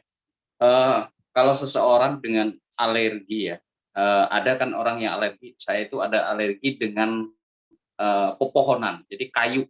Dan namanya kayu rengas, adanya yang disebut ingas ya. Jadi pohon itu membuat seseorang ketika berdekatan itu kulit kita jadi ruam, gatal gitu. Nah, ini apakah penyebab gatal itu karena dia ada mengandung toksin, racun, atau ada sesuatu? Gitu dok, gimana itu kayu itu? Jadi kalau alergi itu sebenarnya hanya dialami oleh orang yang memang ada bakat alerginya gitu kan. Nah, kalau misalkan Bapak alerginya oleh jenis kayu tertentu gitu ya. Sebenarnya yang menyebabkan gatal itu adalah sel imun yang di dalam tubuh kita gitu. Kayak jadi gini contohnya. Misalkan seorang tersebut dia mendekati atau terpapar oleh si zat yang penyebab alerginya gitu. Misalkan alergi debu, dia ada di lingkungan yang banyak debunya. Nah, nanti saat dia terpapar oleh debu tersebut, yang ada sel-sel yang ada di dalam tubuh kita ini dia akan bereaksi. Contohnya yang paling biasanya menyebabkan gatal itu dia ada namanya yang meningkat itu selnya ada eosinofil, ada CD4 atau CD8 gitu. Nah, yang menyebabkan gatal itu sebenarnya bukan racun atau toksin dari kayu tersebut atau dari debu tersebut, tetapi memang respon inflamasi atau respon peradangan dari dalam tubuh kita yang sudah mengenali, oh ini nih faktor alergen nih dari luar, kita terpapar nih, oh dia udah pinter sebenarnya selnya, dia udah tahu, ini nih ada faktor alergennya nih, oh dia langsunglah bekerja mengeluarkan sel-sel tersebut, nah langsung deh keluar langsung bentuk-bentuk ruam-ruam merahnya. Itu sebenarnya seperti itu, gitu. Kalau orang dengan alergi, jadi bukan dari toksin ataupun bukan dari zat kayunya, gitu. Jadi reaksi gatal itu sebenarnya bentuk pertahanan itu dokter ya? Eh, Atau bentuk reaksi Bentuk dari reaksi, lebih ke bentuk tubuh itu sama, reaksi. maksudnya sama halnya dengan seperti ketika ada virus masuk atau patogen masuk kemudian adanya nanah itu tadi, sama Oh, seperti itu enggak? berbeda. Jadi gini, kalau gatal itu lebih ke dia ada reaksi dari tubuh menyebabkan keluarnya sel-sel dari sel-sel yang apa namanya? Jadi gini, kalau kan sistem imun tubuh kita itu dia banyak macamnya gitu ya. Kalau untuk yang ke kulit ini, dia memang ada sel spesifik, ada eosinofil, ada sel T, CD4, CD8 dan yang lain-lainnya lah itu namanya macam-macam. Nah, dia ini responnya akan kalau mereka keluar, responnya itu akan gatal gitu. Jadi berbeda memang setiap penyakit itu. Kalau kita batuk, misalkan kita sakit batuk. Nah, itu kan juga ada bakteri atau virus dari luar nih. Kita kena batuk. Itu juga ada yang menyebabkan kita batuk itu sebenarnya sel dalam tubuh kita juga ada namanya bradikinin. Dia itu yang menyebabkan kita batuk gitu. Jadi selain karena dahak yang akan kita keluarkan, sebenarnya pemicu batuk itu juga ada dari respon dari sel dalam tubuh kita. Gitu. Ya. Seperti itu. Satu lagi dokter, Ya. yang masalah tadi ada disinggung masalah hipotalamus ya. Jadi yang merespon tubuh kita panas atau demam ya tadi itu. Jadi ketika seseorang demam itu kan suhu kita itu naik ya sampai panas ya. Tetapi si orang yang demam itu kan merasakan dingin, dokter. Nah, itu sebenarnya seperti apa sih gambarannya? Kenapa dia badannya panas tapi kok dia dingin? Dia merasa yang kita itu dingin. Oke. Jadi kan kalau demam itu dia itu tadi ya, jadi hipotalamusnya yang bekerja. Nah, si hipotalamus ini kan dia nanti akan mengirimkan sinyal, oh ini dia ada infeksi, ada dan yang lainnya, ada virus, ada bakteri. Nah, sebenarnya kenapa kita merasakan dingin? Karena memang panas di dalam tubuh kita ini, maksudnya yang demam itu adalah respon inflamasi atau reaksi peradangan yang timbul karena adanya si bakteri atau virus tersebut, bukan karena dia suhu di luarnya panas, suhu di luar dingin, terus dia menyesuaikan gitu. Gimana ya bahasanya? Jadi gini, kalau demam itu dia kan peningkatan suhu tubuh karena memang adanya respon inflamasi. Nah, respon inflamasi itu karena adanya infeksi dari virus atau bakteri tersebut. Makanya hipotalamus bekerja untuk sebenarnya hipotalamus ini hanya meningkatkan suhu tubuhnya aja. Jadi misalkan ada virus bakteri nih masuk, terus dia berperang lah dengan sistem imun kita. Oh ternyata sistem imun kita kalah, bakterinya yang menang. Oke, ini kita diserang ya sama si virus ini atau si bakteri ini. Menyebabkan apa? Pertama pasti demam. Nah, sebenarnya si hipotalamus ini hanya menjalankan tugasnya, ini ada pengiriman sinyal, nih ada bakteri atau virus, oh ya udah kita naikin suhu tubuhnya, gitu. Karena itu sih kerjanya si hipotalamus jika pada orang demam, gitu. Berbeda sama yang tadi kalau dia dari luar panas atau dingin. Kalau itu dia yang menyesuaikan, tapi itu juga dia mendapatkan sinyal sih sebenarnya. Tapi sumber sinyalnya itu berbeda, maksudnya gitu. Nah, kalau dia merasakan dingin, kenapa kalau orang demam itu dia merasakan dingin? Karena memang suhu yang panasnya itu dia dari dalam tubuh, bukan dari luar responnya. Dia merasakan itu bukan dari luar, gitu. Jadi memang untuk apa ya? Gimana ya? Kan kita pasti si hipotalamus ini, badan kita ini kan dia pasti berkompensasi atau sebisa mungkin menyesuaikan nih suhu tubuh di luar dan di dalam ini berbeda gitu kan. Makanya kalau orang demam sebenarnya itu karena di dalamnya dia panas. Gimana caranya ini harus distabilin nih suhu di dalam tubuhnya gitu. Nah, tapi karena panasnya ini sebenarnya bukan karena dari luar, tapi dari dalam respon dari inflamasi atau dari respon peradangannya tersebut, maka yang biasanya yang menimbulkan menggigil atau dinginnya itu ya karena perbedaan suhu dari sumber panasnya ini gitu. Setahu saya sih seperti itu ya. Tapi nanti coba saya cari tahu lagi kenapa kalau yang orang yang dengan demam itu dia lebih cenderung menggigil. Tapi setahu saya sejauh ini sih seperti itu, tapi coba nanti saya cari tahu lagi. Apa mungkin begini dok, ini sekedar berpikirnya Kak, apa karena dia terkuras panasnya itu keluar sehingga di dalam yang tersisa itu dingin, seperti itu mungkin, apa gimana? Bisa nggak diartikan seperti itu? Terkuras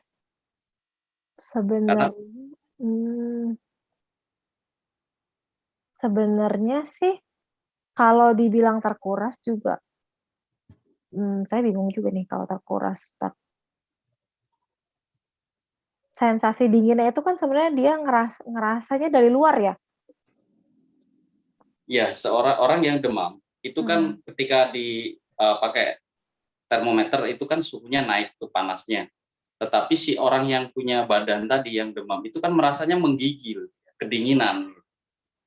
Nah itu jadi kenapa bisa terjadi demikian? Maksudnya.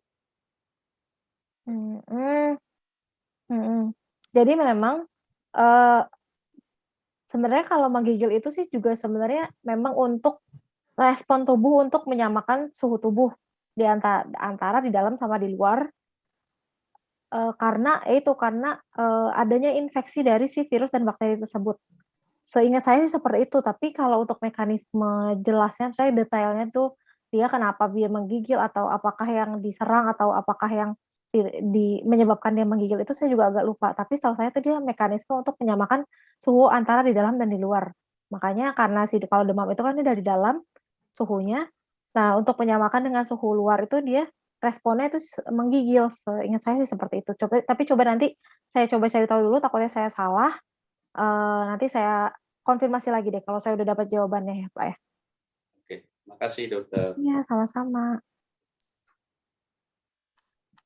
Ya, silakan Bu, Bapak yang lain.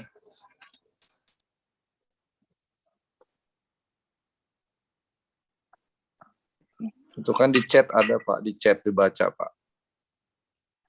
Oh ini ya, kulit yang di bawah siku, dengkul, di mata kaki, siku kaki yang kadang mengeras ke kepalan, kadang juga kasar cerita. Oke. Jadi kalau perbedaan, jadi memang di kulit kita ini ada beberapa perbedaan dari struktur kulit. Contohnya itu di dengkul, mata kaki, siku.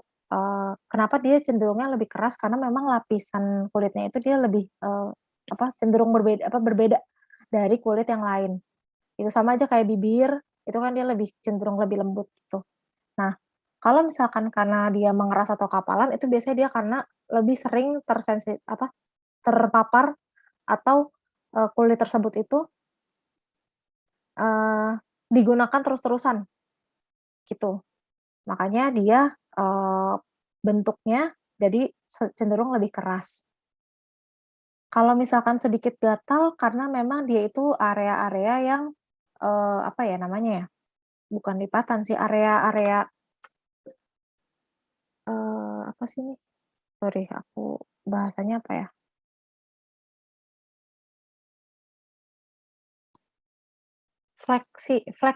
Extensor. Sorry, ya, dia itu ada area extensor. Maksudnya extensor adalah kayak sikut, di bawah sikut ini kan dia akan apa ya? Memang di areanya tuh dia extensor itu kan dia kalau misalkan gerakan kita itu meluruskan tangan gitu ya. Nah, memang dia itu akan cenderung lebih keras dan juga lebih gatal, memang sifatnya seperti itu, gitu. Dengkul juga, itu kan dia di daerah extensor, maksudnya extensor itu kalau kita meluruskan kaki, jadi kan ada gerakan tuh, ada flexor, ada extensor. Nah, kalau flexor itu dia yang menekukan, kalau extensor itu dia meluruskan, gitu. Nah, di bawah sikut, di dengkul, itu karena di area-areanya extensor, dan bisa juga karena daerah-daerah yang lipatan, gitu. Makanya dia itu struktur kulitnya memang berbeda, dia lebih keras dan juga sering kapalan, gitu. Solusinya apa? Sebenarnya karena dia cenderung lebih kering dan lebih keras, bisa diberikan pelembab agar memang kalau kulit yang kering itu dia cenderung akan lebih gatal. Apalagi nggak cuma di daerah-daerah situ aja, tapi di keseluruhan kulit kita, kulit tubuh. Kalau kulit tubuh kita cenderung kering, itu pasti akan dia rasanya lebih gatal. Makanya kalau solusinya sih biasanya kita kasih pelembab, Vaseline boleh atau pelembab apapun juga nggak masalah, gitu.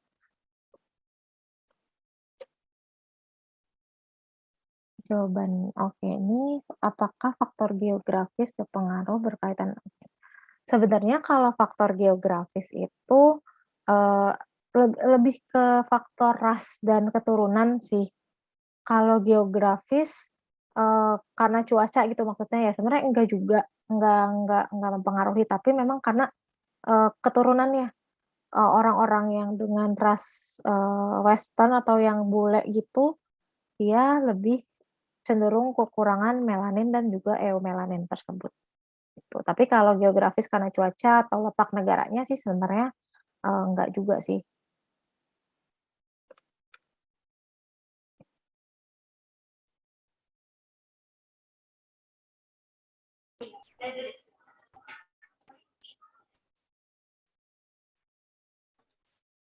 Ya, silakan Pak. Atau ibu-ibu yang akan menyampaikan pertanyaannya. Waktunya masih lumayan, nggak banyak ini.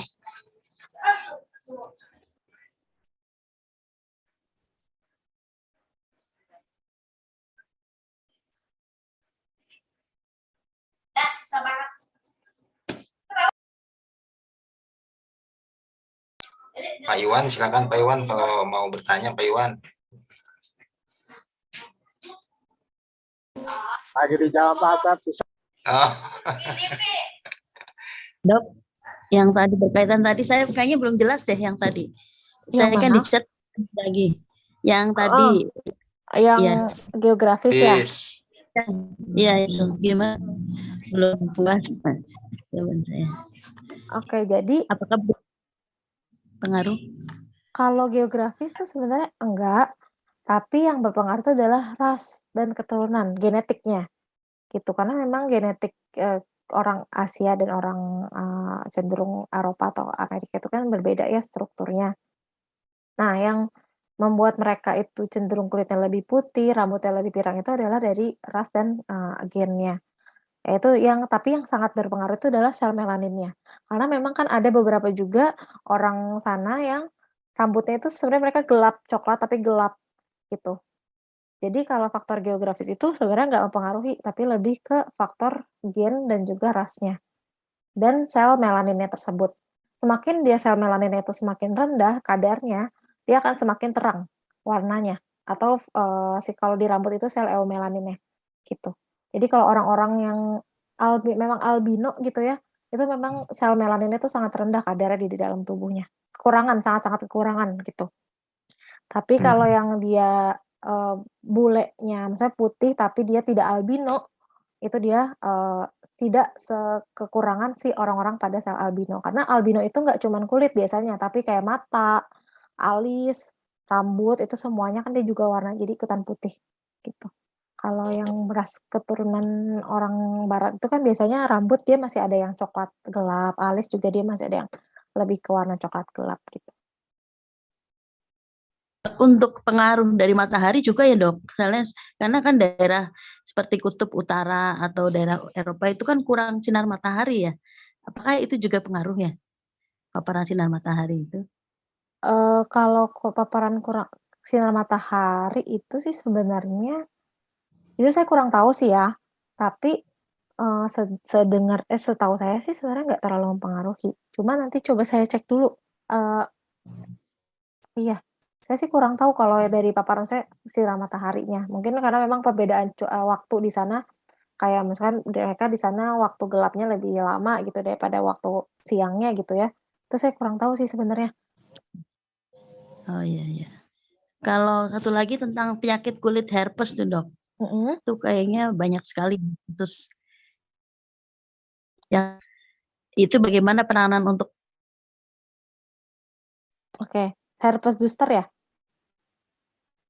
Jadi kan sebenarnya herpes itu ada 2 ya, ada yang herpes zoster, ada herpes simplex. Kalau herpes yang biasa kita temuin di badan, di leher itu biasanya herpes zoster itu yang karena dari reaktivasi atau aktivasi kembali dari virus varicella zoster atau virus cacar air. Nah, penanganannya sebenarnya sakitnya seperti apa?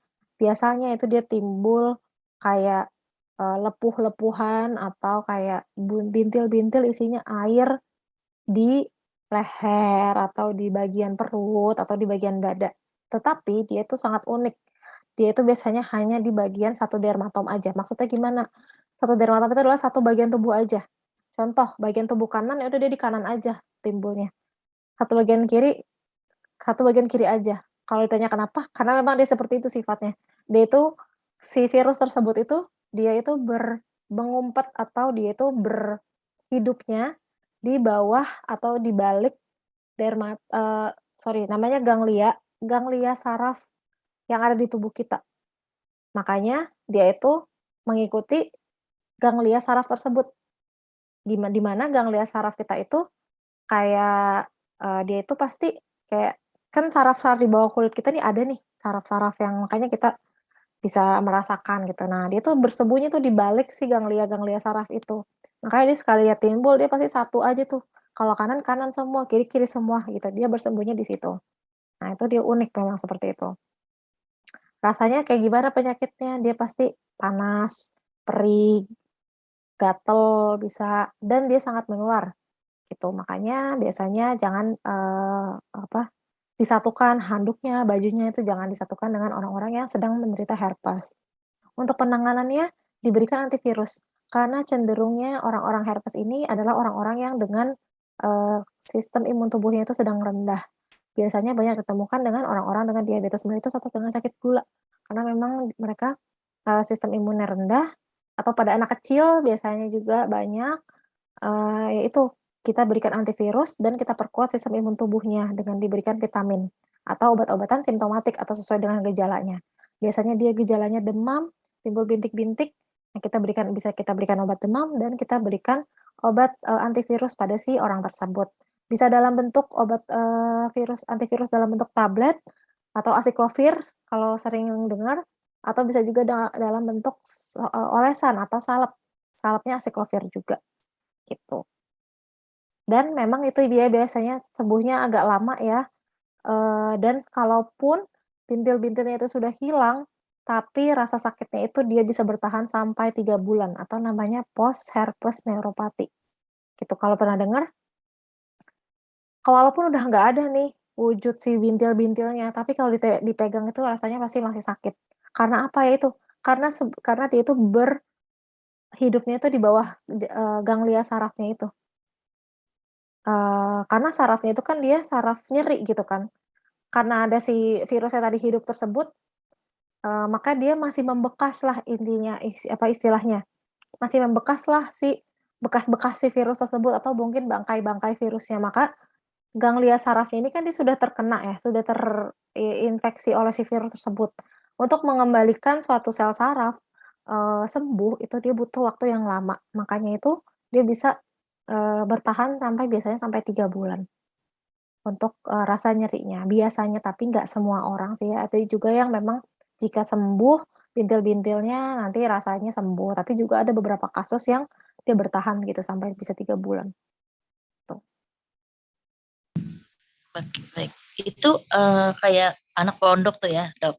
Saya sering lihat banyak sekali mereka punya kasus gatal ya. Apakah itu juga seperti itu? Kayak orang bilang herpes ataukah beda ya? Karena kebanyakan komunitas banyak orang gitu kan pengaruhnya ke situ gitu, Dok. Sebenarnya kalau yang anak pondok itu sebenarnya sih saya harus lihat sih ininya bentuknya seperti apa, tapi memang kalau kulit ini dia sangat unik. Kalau dia ada kecenderungan, ciri khasnya gitu. Kalau anak pondok itu dia biasanya skabies. Kenapa? Karena memang sangat-sangat banyak kasusnya seperti itu, saya juga ketemu banyak banget. Karena pertama faktor higienitas atau faktor kebersihan dari tubuh. Skabies ini adalah kutu. Kutunya ini bisa dari mana aja, bisa dari hewan, apalagi hewan-hewan yang ada sehari-hari kayak kucing, anjing, dan yang lain-lain. Nah, kutu-kutu ini juga bisa hidup jadi di kulit manusia gitu. Nah, kalau misalkan kita terkena oleh si kutu tersebut, nah kutu ini dia bersembunyilah dia membuat terowongan di bawah kulit kita. Kulit kita ini kita nggak akan berasa, berdarah atau apa, tapi dia akan masuk, terus dia akan membuat terowongan lah di dalam tubuh kulit kita yang akan nantinya itu menimbulkan gatal-gatal nih pada si seluruh tubuh kita. Dan memang itu cenderungnya biasa terjadi pada anak-anak dengan, di pondok atau di pesantren. Karena dia sangat-sangat menular. Karena si kutu tersebut dia hidup, dia menghasilkan telur-telur, jadi dia sudah membangun rumah atau membangun terowongan di kulit kita, nanti dipenuhi oleh telur-telur si, kutu tersebut. Saat kita bertukar alat, handuk atau kita tidur sekamar atau kita kontak fisik lah dengan orang dengan, skabies tersebut, dia akan pindah atau loncat ke orang tersebut dan menimbulkan gejala yang sama, gitu. Makanya orang-orang dengan skabies itu memang harus hati-hati, harus dibersihkan sampai ke akar-akarnya. Itu dari tempat tidur, semuanya itu harus. Jadi yang biasanya menginfeksi, anak-anak pesantren yang gatal-gatal itu biasanya sih paling banyak itu adalah kasusnya skabies, gitu. Oh, iya. Oke, terima kasih, Dok, keterangannya. Iya, sama-sama. Dok, mau bertanya, Dok. Ya, silakan. Kalau untuk kasus sposiaris itu bagaimana dok? Itu kenapa dok itu? Terus bagaimana cara penyembuhannya secara total itu bagaimana dok? Sposiaris. Psoriasis ya. Oke. Jadi kalau psoriasis itu adalah suatu peradangan di tubuh suatu peradangan di kulit kita gitu ya. Nah, dia tuh kayak gimana? Dia kan kayak menebal, terus dia kayak jadi ada kayak putih-putihnya, kayak ketombe gitu, dan dia biasanya tuh bersisik gitu ya, adanya di alis mata, ada di sikut, ada di apa namanya, muka juga bisa gitu ya, di bagian-bagian tuh di badan juga bisa. Penyebabnya apa? Itu biasanya penyebabnya karena autoimun gitu. Jadi psoriasis ini adalah salah satu sakit autoimun. Maksudnya autoimun tuh gimana? Jadi penyakit autoimun ini adalah penyakit yang disebabkan oleh imun kita sendiri. Sebenarnya gitu. Dan biasanya dia itu akan kambuhan memang jika imun kita sedang rendah gitu. Nah, kalau ditanya gimana caranya supaya dia nggak kambuhan? Sebenarnya itu kuncinya hindari stres ataupun apapun yang menyebabkan sistem imun kita rendah gitu, karena dia akan muncul saat sistem imun kita rendah, dia memang kambuhan seperti itu gitu. Iya, karena kan gini dok, itu saya punya teman itu kok 1 bulan sekali gitu loh dok. Jadi umpamanya habis berapa hari begitu sposiarisnya itu penebalannya itu jadi tipis. Tapi dalam minggu pertama setiap bulan itu kok jadi penebal banget gitu. Tebalnya pakai banget gitu. Iya, Jadi memang. kayaknya orang yang melihat itu kayaknya takut sendiri gitu loh dok. Jadi takutnya itu menular atau bagaimana itu dok. Oke. Sebenarnya itu tidak menular karena itu autoimun, tapi memang pemicunya itu banyak. Karena memang dia sudah autoimun, maksudnya kalau autoimun ini cenderung sulit untuk sembuh ya. Maksudnya dia itu hanya bisa dicegah, tapi untuk diobati total itu dia sulit gitu. Karena memang pasti ada pemicunya gitu. Coba untuk jangan stres pertama, karena stres psikologis itu sangat mempengaruhi. Yang kedua, biasanya itu berhubungan dengan apakah ada cuaca yang mempengaruhi timbulnya si psoriasis tersebut. Apakah dia tidak bisa di cuaca yang sangat panas atau sangat dingin gitu. Dia biasanya seperti itu. Lalu apakah dia memang ada infeksi kulit yang lainnya juga? Takutnya, atau ada penyakit yang lainnya, takutnya dia itu muncul karena memang kondisi tubuhnya itu lagi sedang tidak fit. Itu makanya dia si psoriasis itu dia muncul-muncul terus. Itu makanya harus sangat-sangat dipastikan kalau kondisi si tubuh orang tersebut itu sedang sehat atau sedang imunnya itu sedang bagus gitu. Nah itu sih, dan memang saya sih lebih ke biasanya cenderung kasih taunya konsumsi yaitu vitamin atau apa untuk meningkatkan imunitas tubuh, dan biasanya orang-orang dengan psoriasis itu dia punya obatnya itu steroid ya. Dia untuk Oh iya, iya. menekan peradangan dari si kulitnya tersebut gitu. Biasanya mereka konsumsi obat itu. Kalau autoimun berarti hampir sama penyakit kayak vitiligo begitu ya dok ya? Iya, sama. Oh iya iya. Karena kan takutnya itu kan biasanya juga kalau ada vitiligo gitu kita mau pegang handuknya ataupun bajunya gitu, terkadang kita itu wah takutnya ketular gitu dok. Oh, enggak kok, kalau vitiligo enggak menular sih. Enggak ya? Iya. Oke, makasih dok. Iya, sama-sama.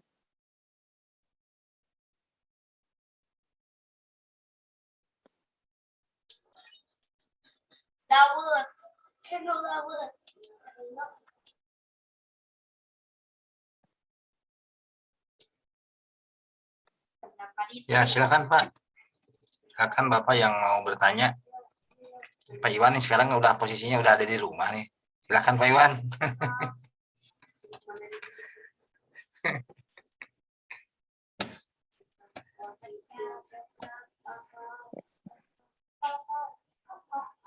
Masih mood Pak.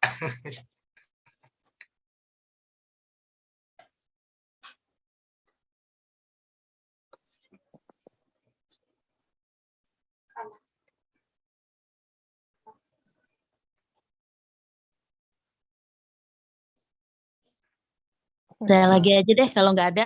Iya, nanti. Ya Bu, silakan Bu. Mau Iya. nanya ini Bu, Dok, Oh, itu Oh iya. rabies itu misalnya disemprot pakai alkohol bisa mati nggak itu kutunya? Oh, skabies. Kalau untuk alkohol itu dia nggak bisa mati dengan alkohol. Untuk kutunya ya. Karena memang penyebab dia mati itu berbeda-beda. Kalau pada stadium telur, stadium dewasa, stadium itu dia berbeda-beda. Itu penyebab apa yang bisa zat yang bisa membuat dia matinya. Gitu. Tapi kalau alkohol itu dia nggak bisa. Sama bakteri itu ya, Dok. Kalau bakteri bisa nggak itu pakai alkohol aja? Kenapa Pak? Kalau itu penyebabnya bakteri bisa nggak itu dipakai alkohol bisa mati nggak itu? Oh, kalau bakteri maksudnya. Sebenarnya kalau bakteri itu juga nggak kurang efektif ya kalau dengan alkohol. Biasanya dia diberikan antibiotik gitu. Karena untuk kalau bakteri itu kan dia biasanya sudah masuk ke dalam tubuh kita. Si bakteri tersebut itu kan kita nggak bisa lihat. Kalau kutu sih memang kita bisa lihat ya. Kalau dia kita kalau kita kulitnya misalkan ada orang dengan skabies kita pakein mikroskop gitu nih bisa kelihatan sebenarnya kutunya atau telur-telurnya. Tapi kalau bakteri itu kita nggak bisa lihat kecuali dia dengan mikroskop yang memang khusus untuk melihat sediaan bakteri gitu. Nah, kalau bakteri itu lebih cocoknya dengan antibiotik gitu. Kalau virus, nah itu biasanya baru. Tapi virus pun itu kan kita nggak bisa kita minum gitu kan alkoholnya. Karena biasanya virus kan dia sudah masuk ke dalam tubuh gitu kan. Makanya biasanya diberikan antivirus atau kalau virus itu dia bisa sembuh dengan sendirinya jika sistem imun kita itu baik. Oh begitu ya, Dok. Kalau penyebabnya jamur juga nggak bisa pakai alkohol, nggak bisa juga ya? Iya, nggak bisa kalau jamur. Dia biasanya pakai salep yang namanya ketoconazole. Nah itu dia salep-salep anti jamur. Oh, oke. Paham, Dok. Terima kasih. Iya, sama-sama. Ya silakan Bu. Yang tadi Bu, coba Bu Titi. Oh ya, ya nih Dok, saya ada masalah. Saya punya anak ya. Anak saya itu apa? Kulitnya itu sering ini ya, kayak kutuan gitu ya. Padahal rambutnya juga nggak terlalu panjang gitu. Terus udah dikasih peditop gitu kan. Terus dirawat gitu. Tapi masih suka itu juga timbul kayak kutu itu gitu loh Dok. Itu gimana ya? Oke. Apakah harus pakai lem apa gimana? Oke. Ya. Oke, kan ini ke kutu rambut berarti ya kasusnya ya? Iya betul. Sebenarnya kalau kutu rambut itu kan dia kasus bisa menularnya kalau kontak erat gitu ya, maksudnya kayak kepala ke kepala atau kita hampir setiap hari berkontak dengan orang yang mungkin menjadi sumber infeksinya gitu. Kalau untuk obat minum sih sebenarnya nggak perlu. Yang memang dibutuhkan itu adalah obat yang untuk mematikan si kutunya atau si peditox tadi gitu. Atau kita lihat dulu ini penyebarannya dari mana. Takutnya sudah diberikan peditox, sudah dibersihkan, misalkan ini sudah ada fase di mana kutunya ini udah nggak ada. Tetapi anaknya masih tetap berkontak nih dengan si sumber infeksinya gitu, entah dari temannya atau dari tetangga atau dari siapa. Nah itu takutnya itu, yang ada si kutunya itu nanti dia akan muncul lagi atau dia akan loncat lagi ke rambutnya gitu. Jadi kita harus lihat sumber infeksinya sih sebenarnya kalau penyakit-penyakit kutu ini, yang harus diputus itu sumber infeksinya, gitu.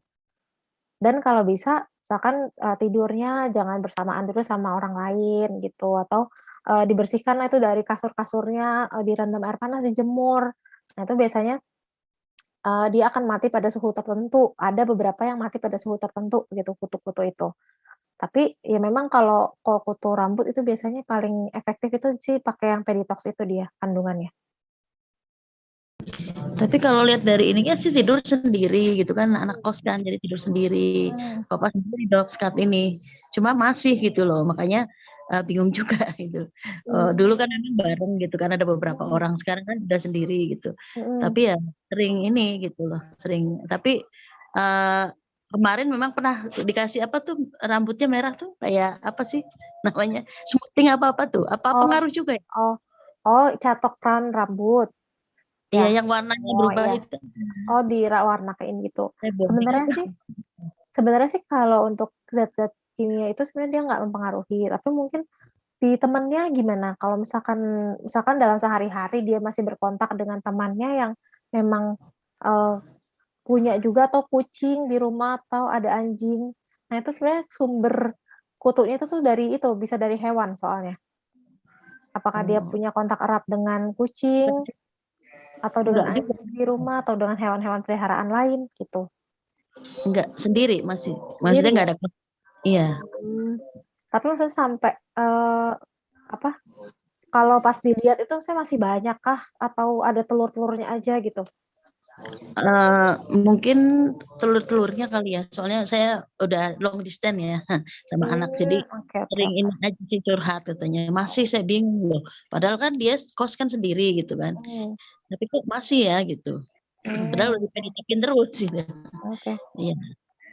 Sebenarnya sih itu boleh coba dikasih peditoxnya dirutinin dulu aja. Misalkan setiap malam saat tidur itu kan dia ada ketentuannya ya dipakai berapa lama terus baru kita bilas gitu kan atau didiamin semalaman terus besoknya kita bilas.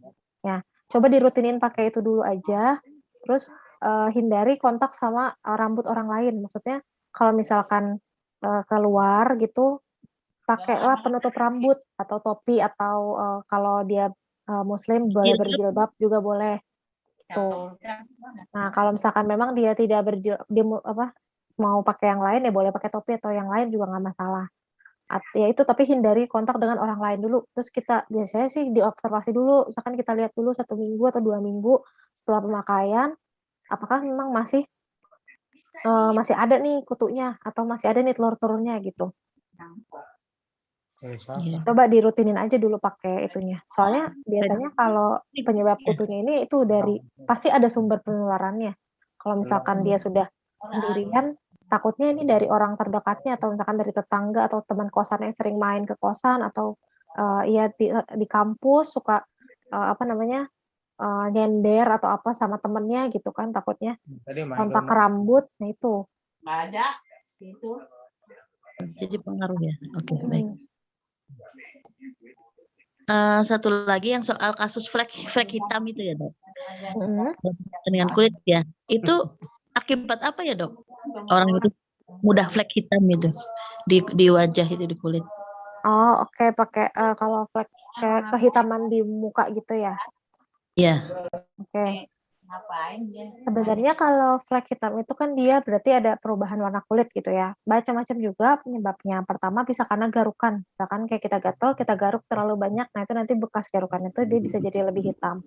Yang kedua bisa juga karena paparan sinar matahari yang berlebihan. Gitu. Nah, biasanya kalau paparan sinar matahari yang berlebihan itu dia juga efeknya kehitaman pada area di wajah. Atau bisa juga karena usia.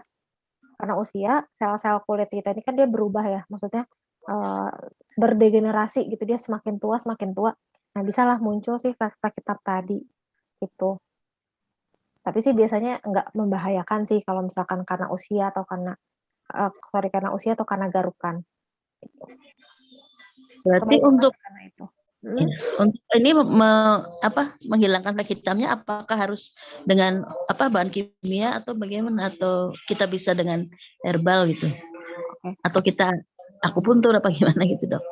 Kalau untuk atasi flek hitam untuk segi kedokteran ya. Oke, sebenarnya kalau kita lihat dulu nih flek hitamnya ini dia berkembang atau enggak, maksudnya dia makin banyak atau enggak. Kalau misalkan dia memang segitu-segitu aja, itu sebenarnya nggak perlu nggak perlu dikhawatirkan. Terus kita lihat juga dia nyeri nggak atau sakit apa enggak pas kita pencet-pencet atau kita pegang, terus dia ada kayak benjolan nggak, misalkan saya ada flek hitam tapi pas kita pegang ini kok ada sesuatu ya di dalamnya gitu. Tapi kalau misalkan itu nggak ada sama sekali, nggak berkembang juga, sebenarnya didiamin juga nggak masalah karena biasanya itu akan hilang dengan sendirinya, apalagi flek-flek hitam yang karena garukan. Karena memang kalau karena garukan itu kan dia karena gesekan dari kulit ya, misalkan dari tangan kita nih, itu namanya hiperpigmentasi karena garukan, nanti dia akan hilang, tapi memang lama. Atau karena jerawat biasanya tuh, kalau misalkan ada jerawat pecah atau kita pecahkan, dia akan menghitam. Nah, ini biasanya dia akan hilang, tapi memang lama durasi hilangnya. Tapi kalau misalkan kayak karena karena penuaan gitu, karena usia, terus sebenarnya bisa pakai krim-krim atau pakai obat-obat untuk menghilangkan flek kehitaman itu. Tapi ya mungkin itu juga tetap makan waktu lama gitu karena memang itu sebenarnya hal yang normal gitu kalau flek hitam yang karena usia gitu. Biasanya sih disarankan pakai krim-krim tabir surya atau sunscreen gitu ya kalau mau keluar biar paparan sinar mataharinya nggak langsung ke muka kita gitu. Oke, terima kasih dok. Ya, sama-sama.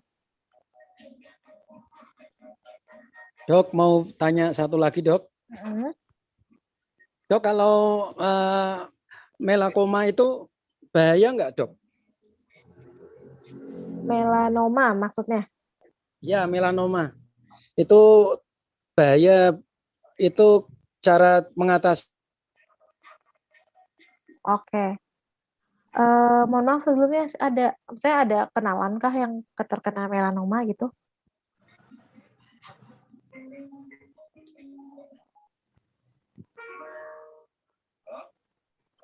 Oh, halo? Halo? Ya udah, saya jawab aja deh. Jadi kalau melanoma ini berbahaya. Melanoma ini adalah salah satu jenis kanker kulit. Jadi kanker kulit itu juga banyak ya. Banyaknya maksudnya dia berdasarkan dari selnya apa. Kalau melanoma ini dia sel kanker kulitnya itu dari sel melanosit atau melanin tadi yang menimbulkan warna pada kulit. Jadi kalau melanoma ini dia kankernya disebabkan oleh si sel melanin ini. Dia berbahaya karena memang dia salah satu keganasan pada kulit. Untuk kalau pengobatannya sama dengan pengobatan kanker-kanker lainnya. Bisa dengan obat radioterapi atau bisa dengan kemoterapi gitu. Tapi kalau untuk pencegahan sebenarnya juga bisa dicegah dengan caranya kurangi paparan sinar matahari secara langsung ya, maksudnya yang kayak langsung panas-panasan atau kita langsung berjemur di bawah sinar matahari terus-terusan itu dikurangin. Dan biasanya melanoma ini memang cenderung pada orang-orang yang sel melaninnya rendah. Nah, itu makanya tadi saya bilang orang-orang albino atau orang-orang dengan sel melanin yang rendah itu bisa cenderung terkena kanker kulit ini jenisnya melanoma. Gitu. Jadi harus hati-hati itu, Dok ya? Iya, kalau orang yang memang punya gen bule atau dia albino, itu dia nggak boleh terkena sinar paparan matahari yang berlebihan. Karena itu salah satunya bisa terkena melanoma. Ya. Makasih, Dok. Iya, sama-sama. Ya, Bu Ana silakan Bu Ana. Dari tadi belum ini nih Bu Ana.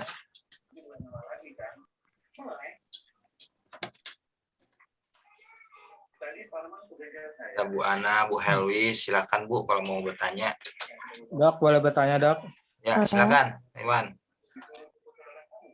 Itu kalau penyebab kutu rambut ada kutunya karena faktor apa, Dok? Kenapa, Pak? Ya, rambut ada kutunya tuh karena faktor apa? Apakah rambutnya nggak bersih atau apa gitu? Oke, kenapa bisa ada kutunya gitu maksudnya ya? Ya, betul. Oke. Sebenarnya untuk masalah bersih atau tidak bersih, bisa nggak terlalu, misalnya bukan berarti orang yang rambutnya tidak bersih itu kutuan, nggak juga. Tetapi dia adanya dengan kontak dengan orang yang memang terkena kutu sebelumnya.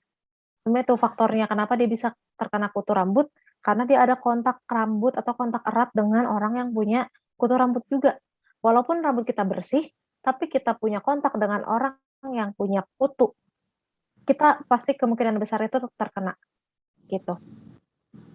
Dan kutu itu sebenarnya dari mana? Kutu itu ya bisa dari macam-macam, bisa dari tempat yang kotor, bisa dari hewan, macam-macam. Karena kutu hewan itu, dia kan kutu itu juga banyak jenisnya ya.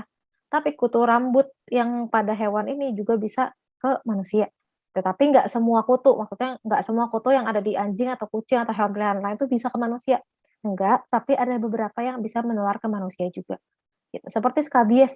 Skabies itu juga bisa dari hewan, tertular ke manusia, itu dia bisa. Gitu.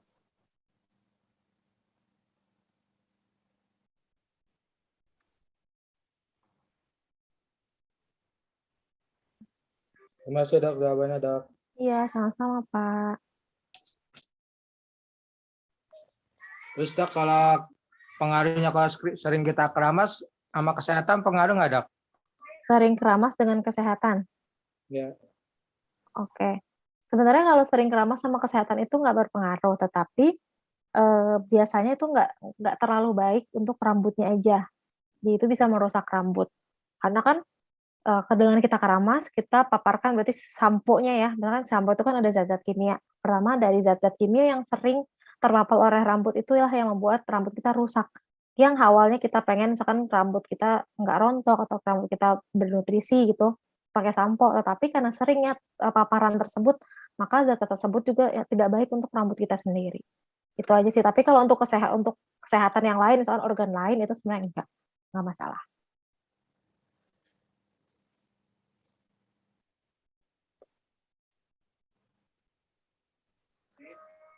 Masih Dok, jawabannya Dok. Ya, sama-sama. Ya, gimana Bapak dan Ibu, apa sudah cukup pertanyaan-pertanyaan yang disampaikan ke narasumber? Jadi kalau nanti ada pertanyaan, boleh satu orang lagi ya. Ingat waktu juga sudah hampir kita selesai.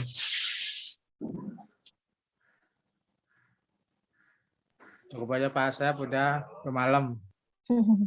Besok tawar ya Pak. Baik Bapak dan Ibu, rupanya malam hari ini sudah cukup apa yang disampaikan oleh Dr. Regina pada materi yang disampaikan kepada para semua peserta didik. Saya ucapkan terima kasih kepada dokter yang telah memberikan materi ini. Alhamdulillah peserta didik juga antusias, juga berinteraktif dalam memberikan pertanyaan-pertanyaan. Ucapan juga terima kasih kepada semua para peserta yang hadir di kesempatan malam hari ini. Bapak dan Ibu peserta didik yang saya banggakan, alhamdulillah demikian rangkaian acara yang telah kita laksanakan pada malam ini. Semoga apa yang telah kita lakukan, yang telah kita laksanakan untuk mengikuti kuliah ini bermanfaat dan menjadi amalan bagi kita semua. Amin. Bapak dan Ibu yang saya banggakan, saya selaku pembawa acara memohon maaf yang sebesar-besarnya apabila terdapat kekurangan dan kesalahan baik dalam penghormatan walaupun dalam perkataan. Sebelum acara ini saya tutup, sekali lagi terima kasih kepada dokter yang sudah memberikan materi pada malam hari ini. Ada satu pantun, ular kobra katanya berbisa. Hari ini hari Selasa, ikhlaskan niat belajar di bulan puasa, semoga terhapus segala dosa. Nah, itu pantun untuk malam ini. Demikian acara kegiatan malam hari ini. Kita berdoa, Rabbana atina fid dunya hasanah wa fil akhirati hasanah wa qina adzabannar. Wassalamualaikum warahmatullahi wabarakatuh. Terima kasih pada semuanya. Waalaikumsalam warahmatullahi wabarakatuh. Terima kasih banyak Bapak Ibu. Terima kasih Bu Dokter. Terima kasih Pak. Terima kasih juga Pak Bu. Ya. Semoga besok bisa. Bang Gobang mana Bang Gobang ya? Ya.